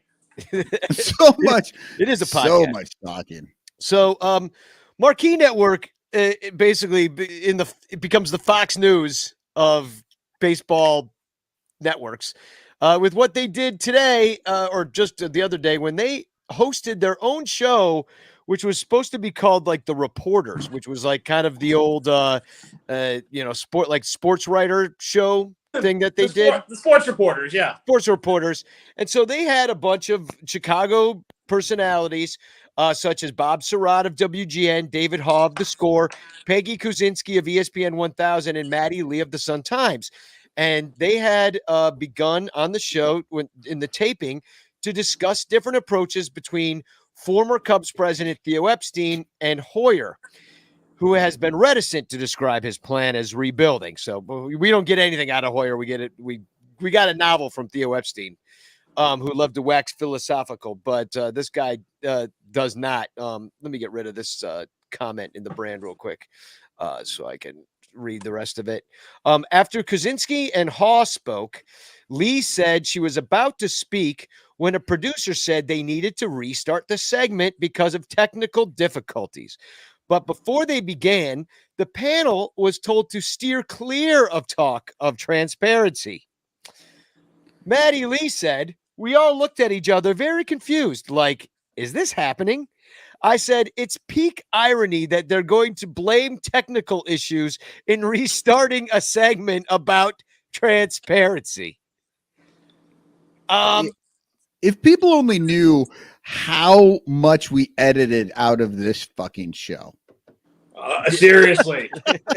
I mean, all the things we get into that we're not allowed to talk about, it's insane. I mean, at least once a night. I mean, I'm naked, Michael's naked, and Danny just cuts it all out. We're just trying to have a good time and have some beers and get naked. Like the censors are on me again. I keep getting my YouTube channel keeps getting flagged. Like I can't do it. But yeah, I mean, you think about this situation as a sports writer or any kind of writer or news reporter and how it works. It's like you need some kind of access to sell your paper. Well, I wanted to get into the clubhouse and be able to interview the players. So that means you can't say certain that you can't. I mean, that's why the Sun Ranto show is the Sun Ranto show. And that's why we have to be listener supported. So thank you to all our Patreon people who do that, because it means that we aren't beholden to anybody. I don't care if any player ever comes on the show ever again. We're not getting access. Let's just say that. And we're not looking to get access. And we're not looking it has a lot to do with me touching Wilson's bat too. I mean, I think there's like a 500-foot thing with me now. Now there's a court order against it. But yeah, I mean, so I understand that like Marquee wants to have these people on. They're all people within the scrum. Bob Surratt is a WGN kind of legend. He's been on forever. Chicago radio legend. He's not like necessarily a Cubs guy, but you want to talk about irony though. Marquee putting a WGN guy on their show is a little bit ironic, right? Well, I mean, I just think they want like Chicago personalities, and maybe it's a rotating cast of people. Like maybe Gordo's gonna go on, maybe Crawley will go on now he's at the Score. You know, like these things could happen as part of this taping of things. And Crawley's already been on the freaking Marquee. Remember they had him on that one segment a while ago.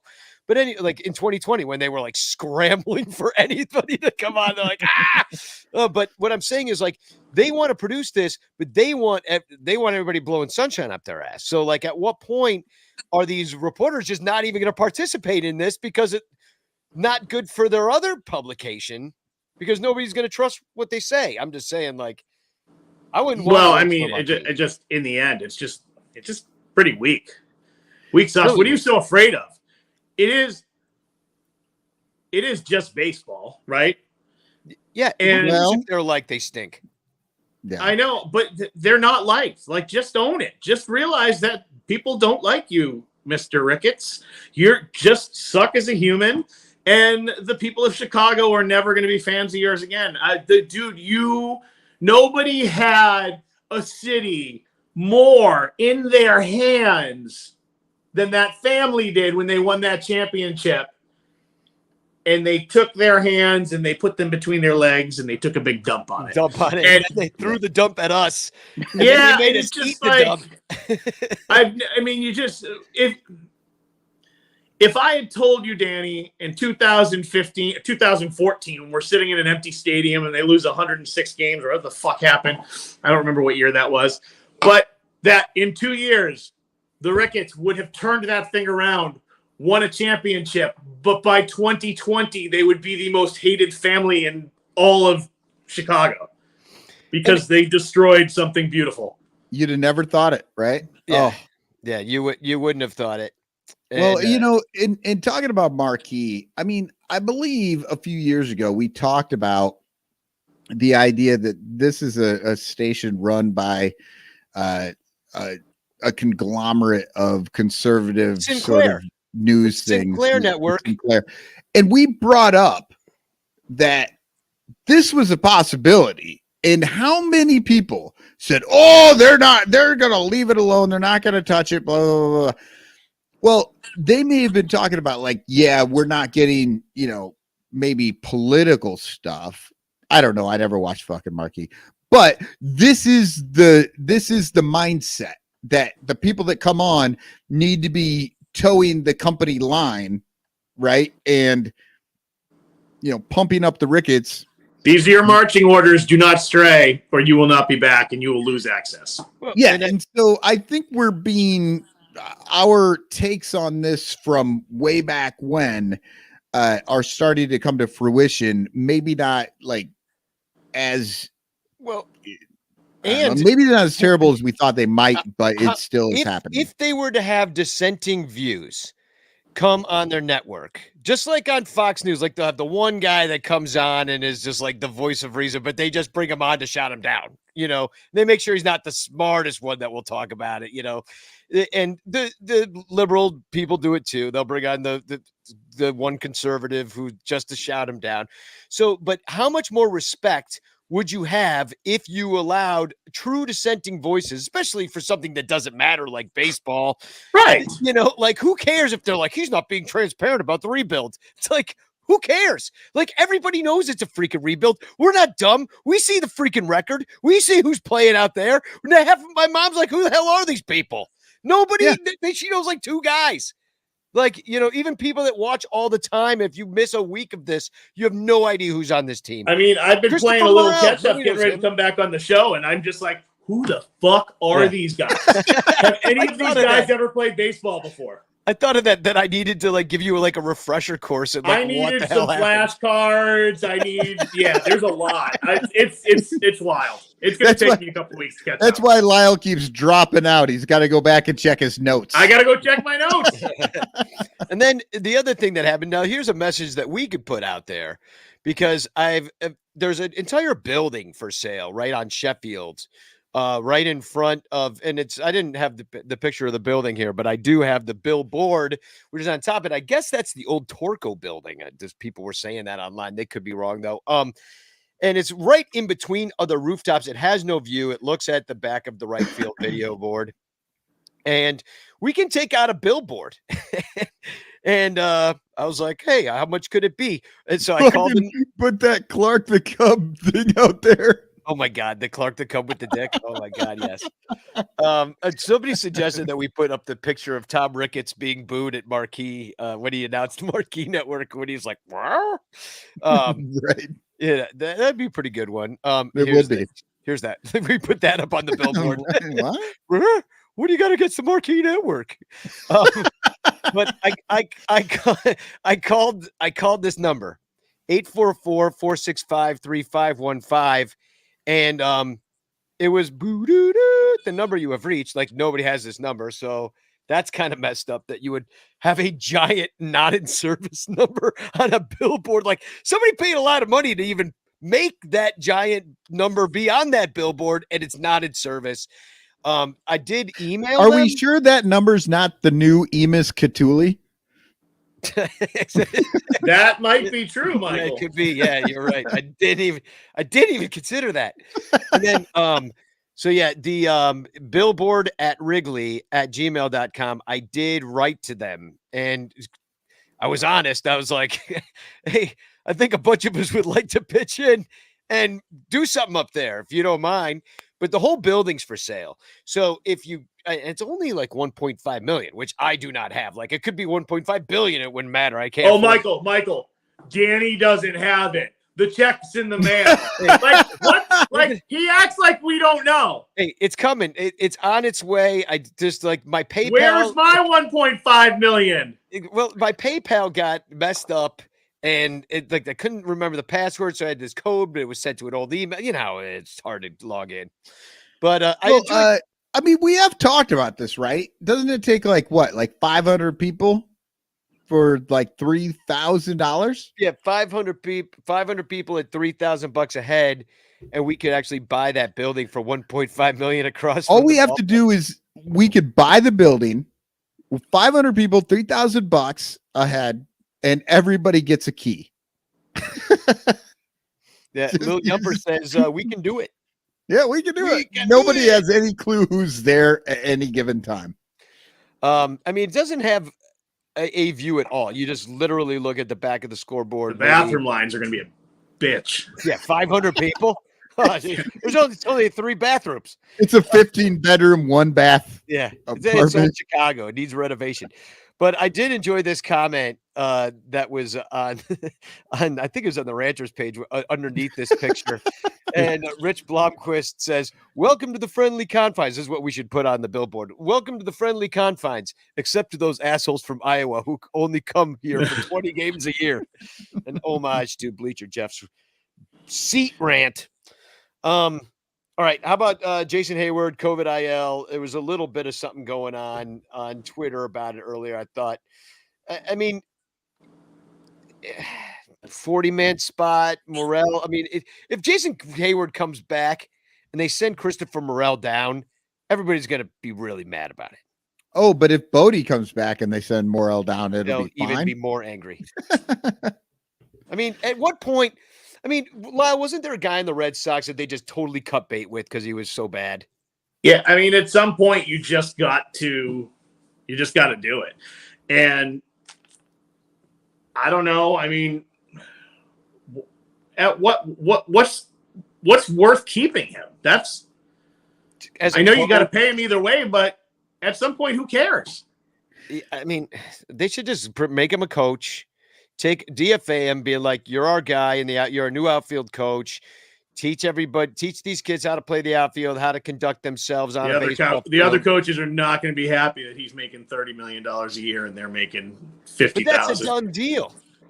I mean, what are you going to do? I mean, at this point, Lyle, there are no coaches on this team that can just not get lost. Like nobody gives a shit, you know?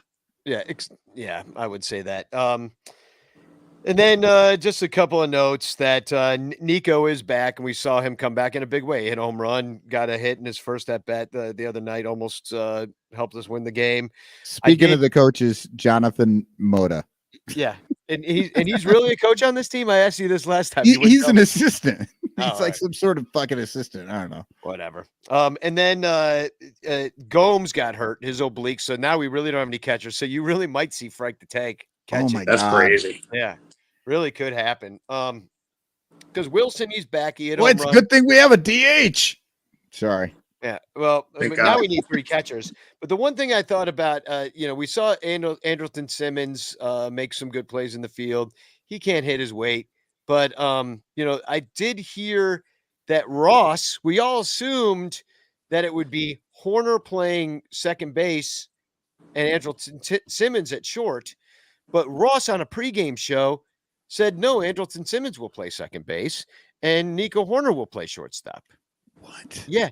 And he said it defensively. No, I couldn't believe my ears. What? I've Gold only Glove shortstop. Not going to use him. And we all know, like, Horner has been okay over there at shortstop. Horner's a really good second baseman. Like, he's really good at that position. He's not so good at short. Why would you ever fucking think to do that? I don't know, but he just said that's it. Kind of Horner, Because David Ross is beloved by a bunch of Cubs players who no longer play for the Cubs. Yeah, yeah, I don't fucking know. I don't know. Hendo loves him. Well, no, it's got to be coming down from on high. It's got to be. And so I don't know.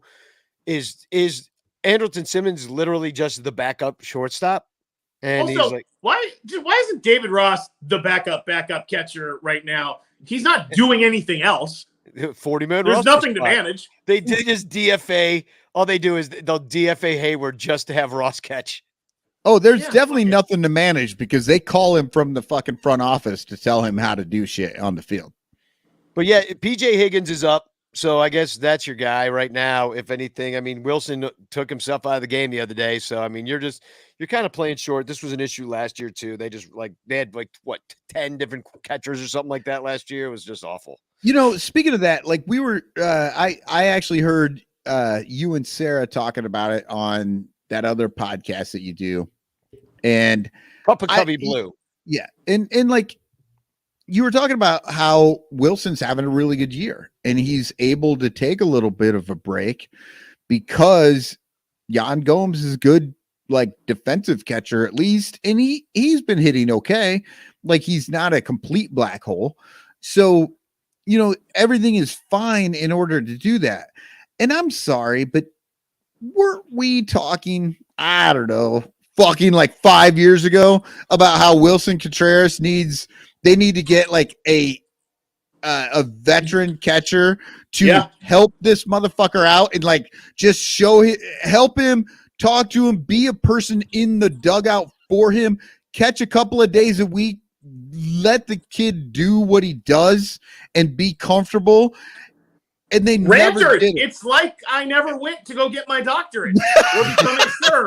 Michael's still talking about the same fucking things. I know. It's like, well, he's like, you come back and it reminds me, like, wait, we fucking talked about this. We've been discussing this. Yeah. This show is fucking on top of it. I just think people don't get it because we don't have calculators in our hands when we talk. Sometimes this show is like Groundhog Day. Just wait till you get another DH rant. This team is Groundhog's Day. Austin Kakert writes in, I'm one of those assholes from Iowa who only goes to about 20 games a year. I'll wear that badge with honor. And then I was thinking, like, dude, let's make a Bleacher Jeff shirt where he's just like assholes from Iowa or like something like that. Or like, I'm an asshole from Iowa or something like that. Because let's make a poncho. I do want to say that was my least favorite part of like Jeff's whole little thing is like making fun of Iowa people. And I'm like, dude, like you sound so snotty by like rip. I'm like, you know how many Cub fans are in Iowa? Huge Cub fans, like giant fan base. Like the Iowa Cubs are there. I'm like, really? Like I would think that 20% of these people are from Iowa right now on a Saturday coming up here. Well, and they drove, and to me, like it's much more to drive here for 4 hours than it is to freaking. Nobody likes anyone who lives in Iowa, Danny. Well, I mean, I don't, but like, no, man, I'm doing my best. Are from Iowa. Like I see the addresses. I send things to Iowa. Dominic's from Iowa. Austin's from Iowa. Got lots of awesome people from Iowa. Look, I was living in Colorado. I fucking moved 15 hours closer to live in Iowa. Shit that I get. Yeah, just a rip on Iowa.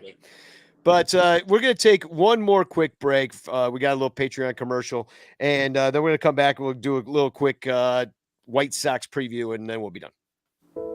All over Chicagoland, there are thirsty, frazzled, overworked Cubs podcasters who are struggling to survive one more baseball season in the dog-eat-dog world of unpaid content creation. But it doesn't have to be this way. You can make a difference. Become a super ranter at patreon.com/sunranto, where your support ensures that poor, sad, pathetic, ugly, loser Cubs podcasters can pay for tickets and beer, and in turn line the pockets of the baseball oligarch Ricketts family. Just $1 a month can buy a scorecard. $5 a month can pay for guitar strings to write a Cubs song. And $10 a month almost buys one beer at Wrigley Field. Cubs content creators are the lowest pieces of pond scum garbage that slither over the face of this planet. But super ranters help them get drunk and screw off at baseball games. What do you get out of it? The Sun Ranto Show delivered to your podcatcher without stupid advertisements like the one you're seeing and hearing right now.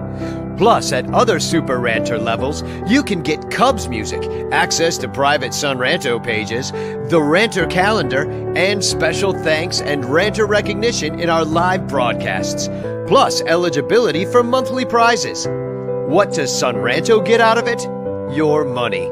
For tickets and beer. Go to patreon.com/sunranto. That's patreon.com/sunranto. And become a Super Ranter today.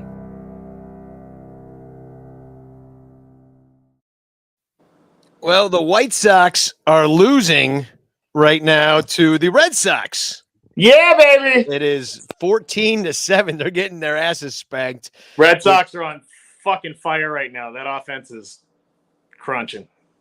Yeah, we're going to see the Red Sox this year too at Wrigley Field over 4th of July weekend.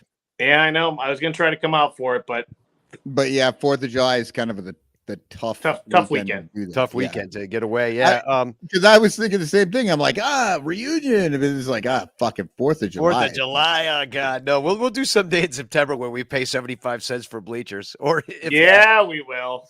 So the thing about the White Sox is we've seen them. We got beat by them twice, but the White Sox, they are, I guess, 22-22 after they lose tonight. So they're a 500 baseball club. Wild.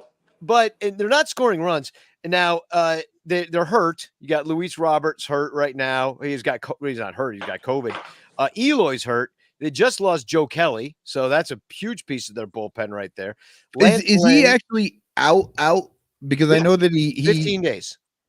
Oh, okay. Shit. Joe, See, 15 days. When I was working on my stuff today, like it wasn't official. He was just like, I got a twinge, but now he's out. Lance Lynn and Garrett Crochet on the 60 days. So that like kind of ruins their starting rotation. But they had won 6 straight against the Cubs, including games against the Cubs. They had beat the Red Sox. They beat the Yankees. And then they've just been 500 ever since pretty much we played them. So they're sticking around 500 right now, and it's winnable, this division, but you kind of wonder, their Pathag right now should be 18-26, which is the same as the Cubs. Oh my God. The actual record. This is why we don't like do math. We watch baseball because that's fucking insane. Yeah, yeah, exactly. Because Pythagoras would have lost all his money if he put it down. So to be fair, Pythagoras is dead. Yeah, well, you could still because of shit like that in America.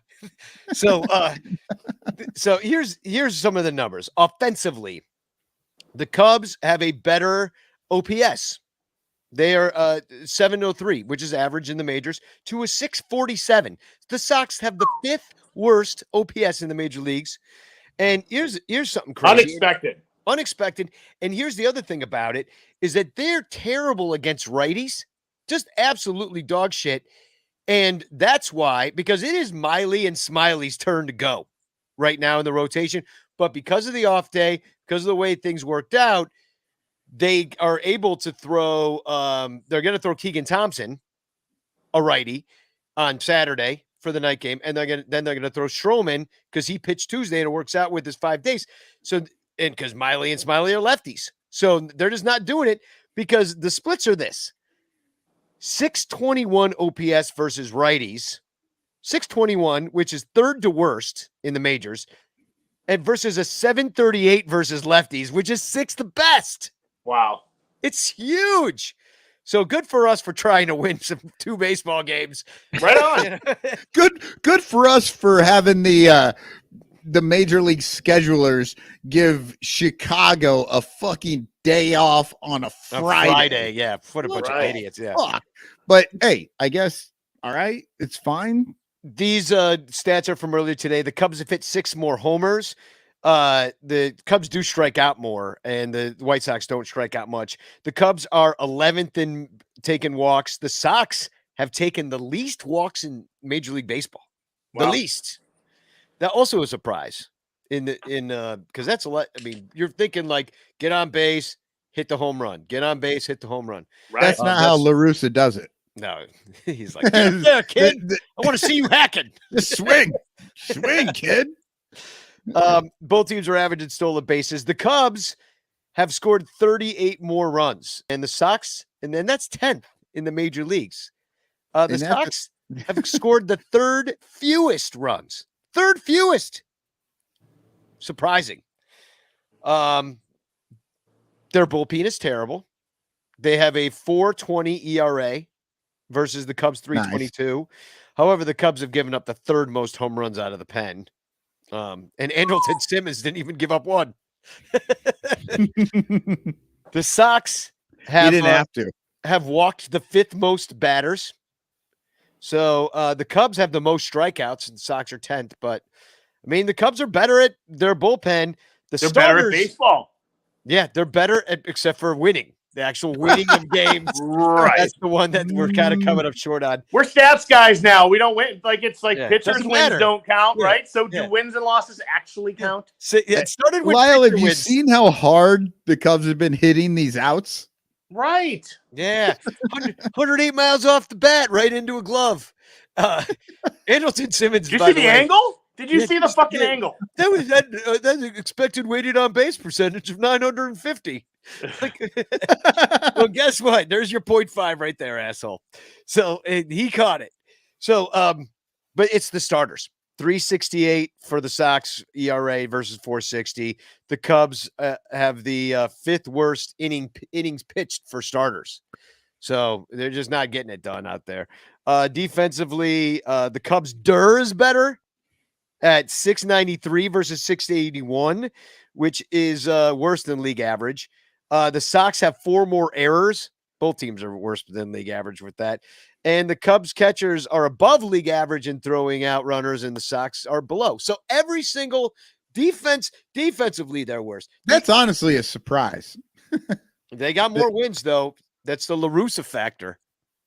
Right. That's a Hall of Fame type guy right there. We need David Ross to pull his pants up higher. Yeah, exactly. We're going to need about 3 more decades on you until you can finally do something worth. Wait, hold on. We need a David Ross camel toe for a win. Are they going to fire David Ross and bring him back in 2060 so that he can do this? He did. Is it camel toe or is it a moose knuckle when we're talking about LaRussa? At this point, I mean, his got to be hanging pretty low there. I mean, right? Yeah. I mean, yeah, that camel would right fall right into the trousers, I think. Yeah. Because he tucks him into his sock. That's where he keeps his flask. Yeah. Well, the other sock is the flask. The left sock is the testicles, the right sock is the flap. Sometimes though, it's weird. Did you see that clip in the game where he mixed it up and he went to take a shot and he stuck his balls right in his mouth? It was fucking crazy. So we're gonna do a little rakes, flakes, throws, and blows. Today I'm going to show you how to rake. How do we rake, Michael? all right. Well, Who rakes you know, on this team? for the Sox, I mean, it starts with Tim Anderson. He is top 5 in the major leagues this year with 54 hits and a 355 average. Plus, he's got 7 stolen bases, so he's quick on the base pass as well. I'm going to put up the numbers for everybody. Oh, sorry. I actually had those numbers. Quick fact on Tim Anderson, he also goes by Jackie. Oh, listen. That was fucked up, dude. Yeah. It is. That was fucked up. I heard that and I was like, that's about as fucked up of a thing as I heard on a base. You know, I don't know why it got me, but I was like, are you kidding me? Well, how can you use Jackie Robinson's name as a fucking insult? Yeah. How do you not know that you're not supposed to say that to it? Be like, I was just kidding. Blah, blah, blah. I mean, I know these baseball players are dumb as fuck. I know that already. But for it to be so dumb that you're gonna, I mean, how could you just even to know not to just bring it up? Like just to be blatantly racist. That's all it is. Call it as it is. Yep, blatantly. If he called you buddy that's what or it is. asshole, or you can swear at the guy. You can call him a freaking It's 2022. Just don't be a blatant fucking racist. Yeah. Like, but everybody, since the Cubs won the fucking World Series, everybody thinks it's fucking free for all. Say whatever the fuck you want now. Yeah. All right, so I don't want to blame the Cubs for that, but keep going on Anderson. All right, so so I threw up my little thing here. We got Tim Anderson, the 54 hits. The only thing he's not real great at, 6 walks on the season. But then we've got, Andrew Vaughn, left field is pretty good, but hasn't played a ton and may not see him. And Luis Robert is third, but Luis Robert is injured, so we're not going to see him too much. Yeah. And then so but over the last week, let me bring that one up. Over the last week, Jose Abreu has 7 hits, 3 of them for doubles and 2 for homers, and 2 walks to go with those 7 hits for a 1356 OPS. And we know he loves to hit homers against the Cubs. Like, this guy makes some money on the Cubs.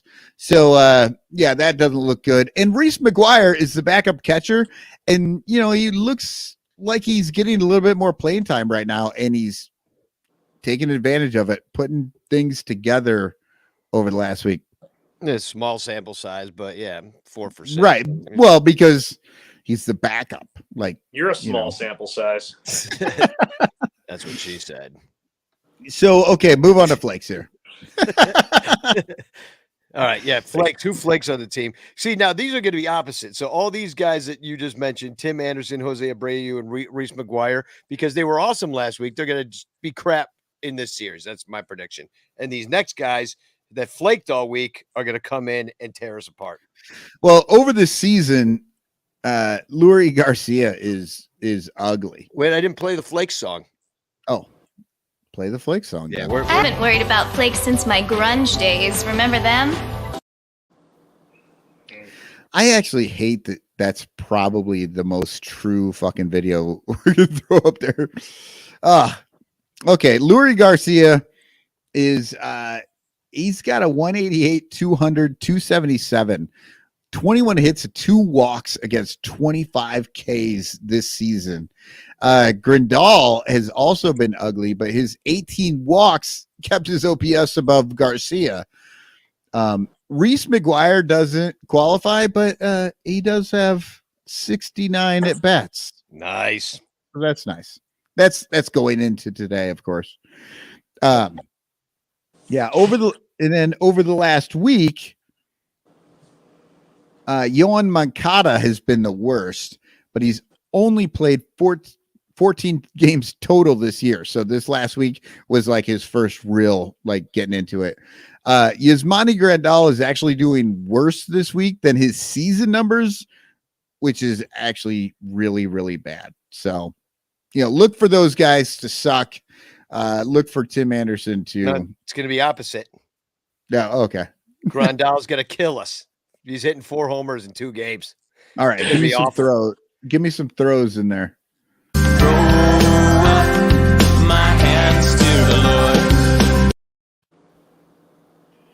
Throw it up. All right. So I'm throwing up only the bullpen because Danny's going to talk about the starters here in a little bit. And, so let's just look at these guys.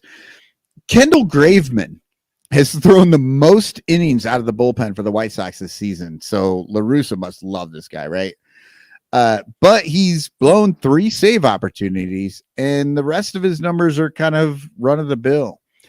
Liam Hendricks is their closer, and he's blown 3 saves as well, but it's 14 out of 17, but that's still not great for a closer. And Hendricks' ERA is about 3.5, also not good for your closer, and he's given up 20 hits and 7 walks in 20.2 innings. So I don't know. You hope you don't see him coming in to try and close the game, but at the same time, you kind of there's a chance there. Josh Harrison is right now pitching for the White Sox. By the way, we just found this out. Breaking news. They just won. That game's over.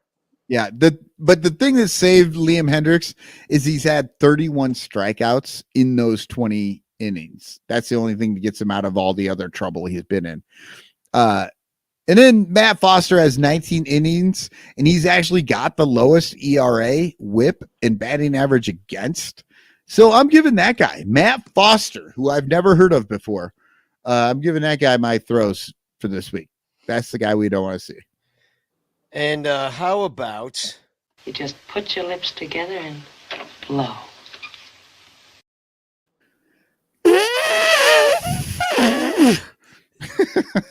We haven't done that in a while. So apparently Joe Kelly is not going to be playing, which is good for the White Sox because he started in Illinois with some bicep nerve issues. And then he exited Wednesday's game with hamstring tightness. So he hasn't pitched a ton, but when he has, he's been terrible. But we're not going to see him. So let's move on. If Kelly's out, then Bennett Sousa is the next worst guy, giving up 10 runs in his last 10.2 innings. He had the first 3 games that he pitched, nothing. And the last 10, he's given up a run every time he's gone out. So let's hope we see some Bennett Sousa. Never heard of him either. So the weather, it's going to be nice. Look at that. Memorial Day weekend, Saturday night, high of 70, low of 61. That's very pleasant. Then it's going to be on Sunday, a high of 83 and a low of 69. Is the game in Chicago? Yeah, it's it's in Milwaukee. So you never know. It should be nice. And if you're going to any of these, once again, use our StubHub link, sunranto.com/StubHub. Click on the link. It takes you to StubHub, and then you just buy your $12 ticket so we can get 47 cents. Well, actually, Danny, are you out of lockdown? Or are you going to any games this weekend? No, I tested positive today. Yeah. So got a fight. It's got a. You see, that's 2 lines. That one's faint. It's a faint second line, but it's definitely a second line. I'm not laughing that Danny has COVID. I'm laughing that he has his fucking. It was like he reached up for his keys on his visor. He's like, no, I got my test right here today. Danny hasn't felt like leaving the house, and Nicole wants him to get out, and he just keeps getting old tests when he's got a little red. No, look at this. He's got a little red marker, and he keeps like, I can't leave. Sorry, gotta stay. Can't go to the grocery store. Sorry. He's got a red ink pen that he's trying to write on it. So you're gonna have to do the laundry and the grocery shopping this week. Yeah. I'm gonna take another test tomorrow to maybe I get a negative on it, and because I feel actually pretty good, and supposed to go to the Marcus Stroman event. It's all outdoors. That's funny because you look terrible. I know. You do. I know, but that's kind of how I usually look. So I'm just hoping I get one by tomorrow. But so this game won. As I said, it could have been Smiley and Miley. The lefties, it's not going to be. Keegan Thompson 4-0 with a 154. He's pitched a lot of it out of the pen versus Johnny Cueto, who hasn't given up anything in 12 innings pitched this year. Anderson hit a homer off Keegan. Nobody has more than 500 bets. Yeah, Dominic says no club for me. That's what I said. I'm going to take another test tomorrow, hoping that he's going to keep taking tests till one of them comes in faulty. No, but honestly, I feel okay. The event is outside. If I can still go and I test negative tomorrow, and I'm going to wait till the last possible time, I'm going to take then maybe I'll go. I was supposed to drive Joe Kilgallen. I was supposed to do all this stuff, and now I'm just like, nobody wants to be in a car with you. Well, I also don't want to be like at the thing, be like, oh, sorry, I can't talk to anybody. I'm at a party, but I have COVID and I've got 4 or 5 masks on. It's like, that's not fun for anybody because you're just like, they're like looking like you got leprosy. But if I bring my negative test, right.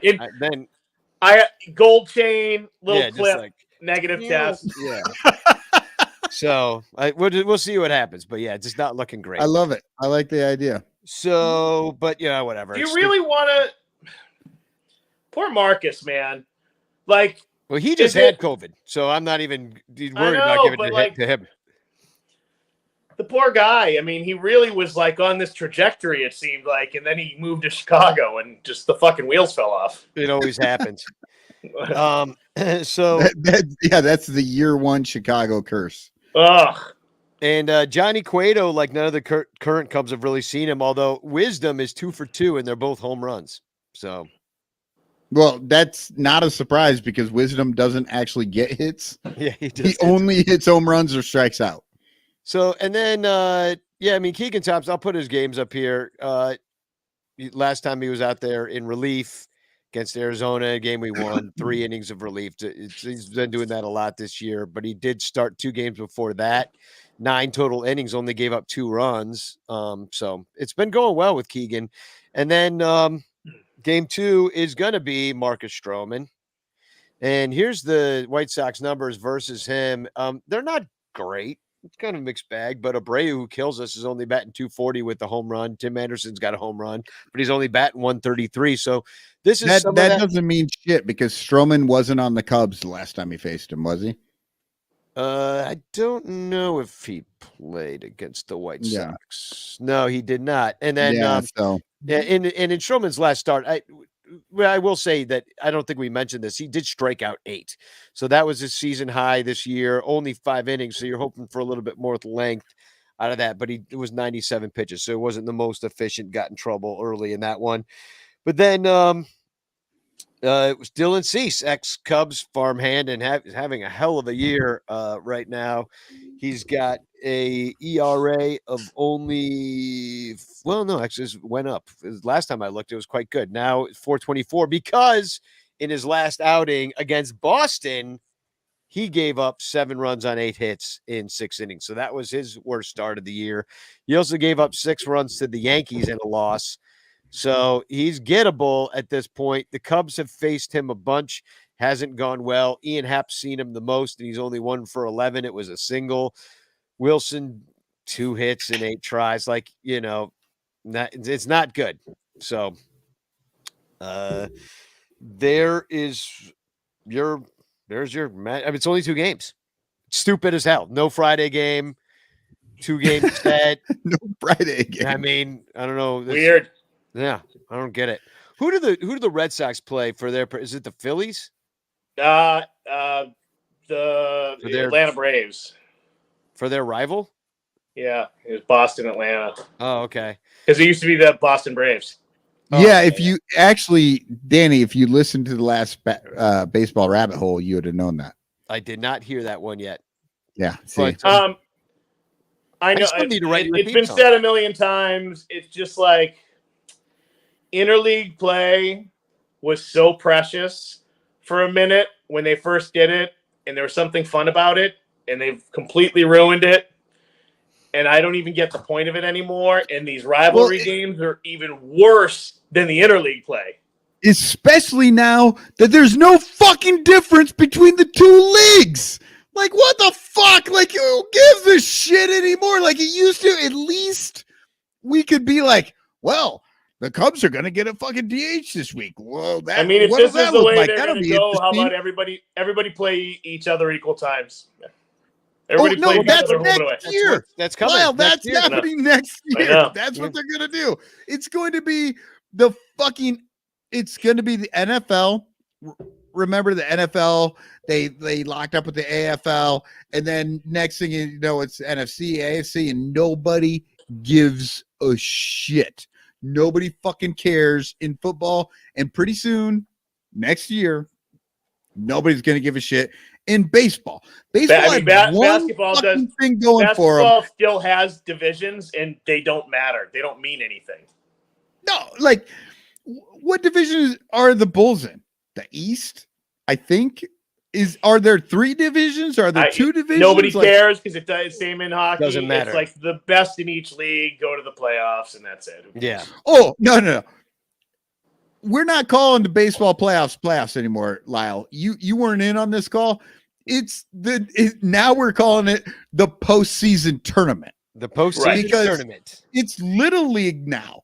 We're not doing fucking big leagues. We're not doing fucking only the best get in. It's Little League. Half the teams get to fucking go and play in a postseason tournament, and the other half, get an extra weekend to go hang out with their fucking parents. And the other Michael, half, it's a participation trophy world, buddy. yeah, and the other half had half their good players traded to those good teams to go into the postseason tournament.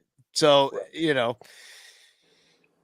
we got a new. I wrote a little bit of a note to the ranters last night about kind of how we're gonna do things from now on. Danny is too busy on his second podcast to be bothered to listen to anyone else's second podcast. Dude, I binge watch Cotton because his shows are short. I get in the whole thing and I'm like, I'm gonna go walk by the lake and listen to 5 baseball rabbits. I build those up, you know what I mean? So anyway, I put out a calendar. It's subject to change. I'm dropping the link in the chat. You can subscribe to it and put it in your calendar. And it's on the site on sunranto.com/live. And kind of what we're going to do, because how we had to go late tonight is because Michael's working at the library. Dude, 10 years without a job. Fucking just get over it. I'm going to make fun of the fact that you worked at the library from here on in on every single show. I mean, Michael, Danny dragged me back in here kicking and screaming, and he said, I promise we don't do 2-hour shows anymore. 2.5 fucking hours later, I'm all we half do. asleep. That was Billy DeVore. That was Billy DeVore's fault. But oh my God, Lyle, I have to say, I don't know how many of these shows you plan to do, but I'm happier on this one. Well, I'll tell you, really it's enjoyed about- having you back. You'll see me a lot. Yeah, and it comes down, so that's why we moved when we could our Sundays to Mondays so that Lyle could do them. And then, maybe the only reason you could do tonight is because you have COVID and are stuck at home like I do. So that's, but we're just going to keep it in contact and stuff like that. In addition to that, I've talked to a lot of other people. I've talked to Infield Fly Girl, who's been on the show. I've talked to Luis Medina, who's been on the show before. I've talked to, got a couple other people. Joe Kilgallen, who's been on the show. So we're going to kind of have a rotating chair for the other gigs, and Crawley will be part of that too. No. He was fired. That's my chair. He's gone. He's That's gone. your seat. So, and then speaking of Crawley, his first show dropped today. So I'm going to drop a link for that in the chat. If you got time, check it out. He's got, forget who the guy he's doing with. He's somebody who works from the Mulligan Hall show. And our next show will be this Sunday at 7 p.m. You guys are going to love this. Eric Wheelow is going to come on. Everybody loves Eric Wheelow, our Brewers fan friend who, they're in first place, and he's going to come out and gloat. People hate Wheelow. They love Johnny. I'm not sure where Billy fits in. We'll have to, poll listeners here a little bit where Billy fits into that mix. Yeah, we'll have to do a contest. Well, between them, a popularity contest. Contest of all of our. We need to find maybe. How about more of a pageant? There you go. That's what I mean. Like a swimsuit part. Yeah. We want to see them with their shirt off. We want them to tell us something smart. We want them to. Sounds like an off-season episode. Oh my God. I can't wait for that one. Yeah. So the other thing is, it is the end of the month, and that means that the Amazon contest will be coming up. You could win Bleacher Bum Band shot glasses. I believe that's what I was giving away on this. My eye went directly to the Orange Peeler Tools plastic orange peeler citrus remover. Yeah, I mean, that's a lot of words. Yeah, well, shit on is Amazon's name crazy. So if you want to join, you still have 5 more days of May that you can buy stuff at Amazon through our links at sunranto.com/Amazon. And good luck to all of you. I saw that people buying iced tea. A Rubbermaid refrigerator freezer cooler fridge, getting ready for summer. So good luck everybody. And do you know how to use the link on the app? On what app? You got to go to sunranto.com. I don't know if it works through the app. I think we just have to use computers. Yeah. Rough. I think it might work. No. Actually, I will tell you how to do this because this is how Emily does it. and she just explained. I'm gonna need a tutorial because I probably spent $100,000 at Amazon last year and I could never make the fucking thing work. Yeah. She explained it to me. You go on the app, you put it all into your cart, And then you go. and then you go onto the computer real quick. You go through the you lost thing. me there. Sounds like work. Well, you can log in on Safari on your phone, and do it go out that way. I mean, we need to figure out how to make this work on the app. Yeah, we do. Dude, that's our $1 billion idea. I know. Well, no, there's literally we've made $11 this month, so it's not really a $1 million idea, but it is an $11 idea. Yeah, unless we get a million more people doing it. I mean, I would say in the maybe. restaurant alone, I probably spend $1,000 a month at Amazon. I mean, I could probably, I mean, that's real money. It's a good $10 right there for us. Yep. 1%. So, all right, TFCs. I got two, so I'll just give one real quick. This is about the Marcus Stroman event that is taking place tomorrow.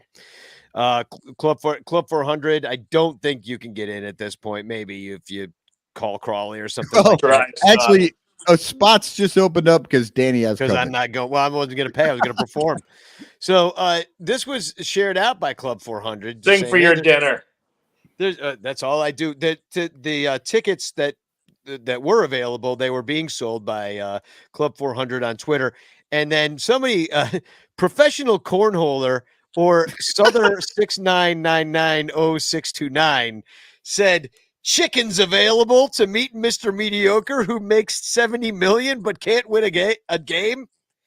Yes, he said chickens instead of tickets. Oh, I was seriously so confused about that. I realized that it auto-corrected tickets to chickens. And I was like, so how is this guy regularly tweeting the word chickens that it just knows to, What's his thing? He's professional cornholer. And there you go. And he's got he buys more chickens than tickets. I believe he does. Now, what he does he's been cornholing chickens. That's all.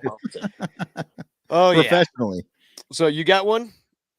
Yeah, I got one here. And this is actually a lot of what we talked about tonight. This was a discussion about Caleb Killian comes up and why he can't and all this stuff. And the palm tree quote. This is on Reddit, so he sort of quotes this, "Not sure what there is to lose." And he says, literally another player. If Killian is added to the 40-man, someone gets DFA'd.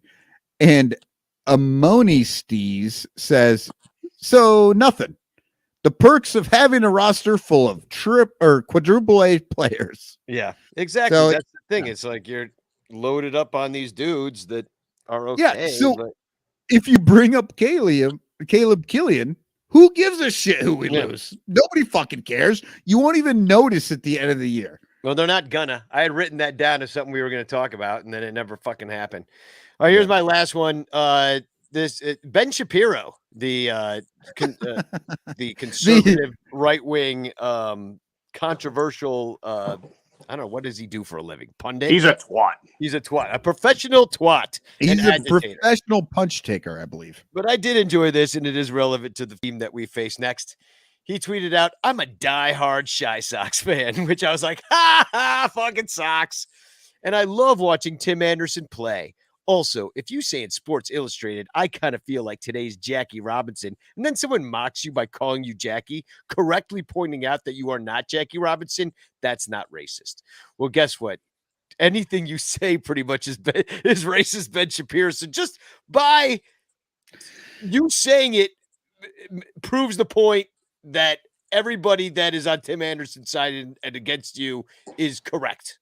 I mean, just because nobody's paying attention to Ben Shapiro, nobody fucking picked up on the fact that he said, "I'm today's David Duke." Yeah. Nobody gives a shit. Right.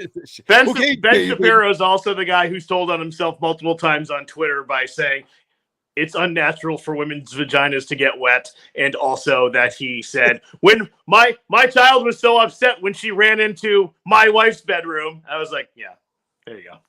Oh my God. So he's a Fuck him. Yeah, he's the worst person pretty much ever. All right, hashtag chance in the chat. We're going to give away a postcard. I'm going to share my screen, and we're going to take a look at it.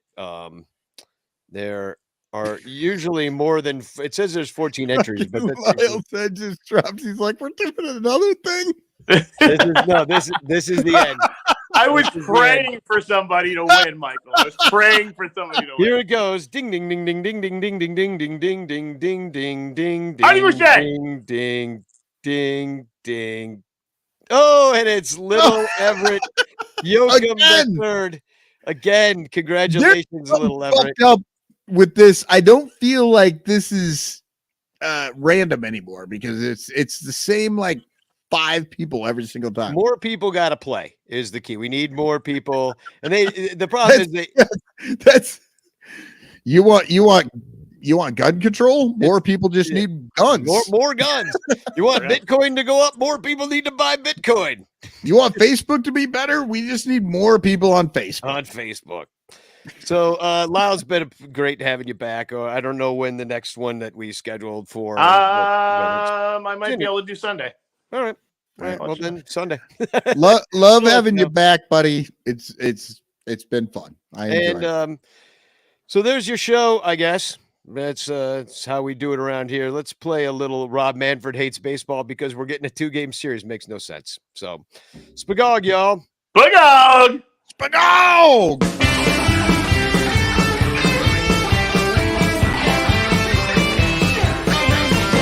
Rob Manfred likes opening days in winter. Likes baseball games that don't go on too long. Rob Manfred likes more offense from the hitter. Likes juicing up the ball and hitting dongs. Intentional walks with just a finger. And old umpires who are always blowing calls.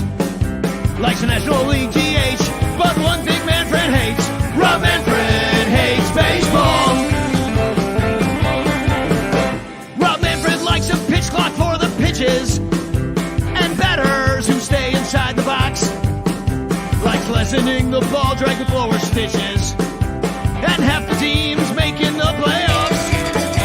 Rob Manfred likes pitchers who face 3 batters and not paying minor leaguers at all. Like the catchers don't block the plate, but one thing Manfred hates. Rob Manfred hates baseball.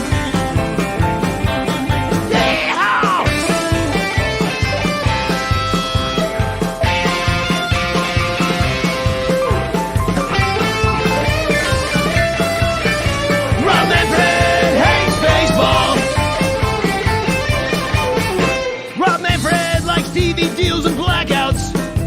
He likes letting the Houston Astros cheat. He likes how ticket prices keep the fans out and Xing teams out of the minors.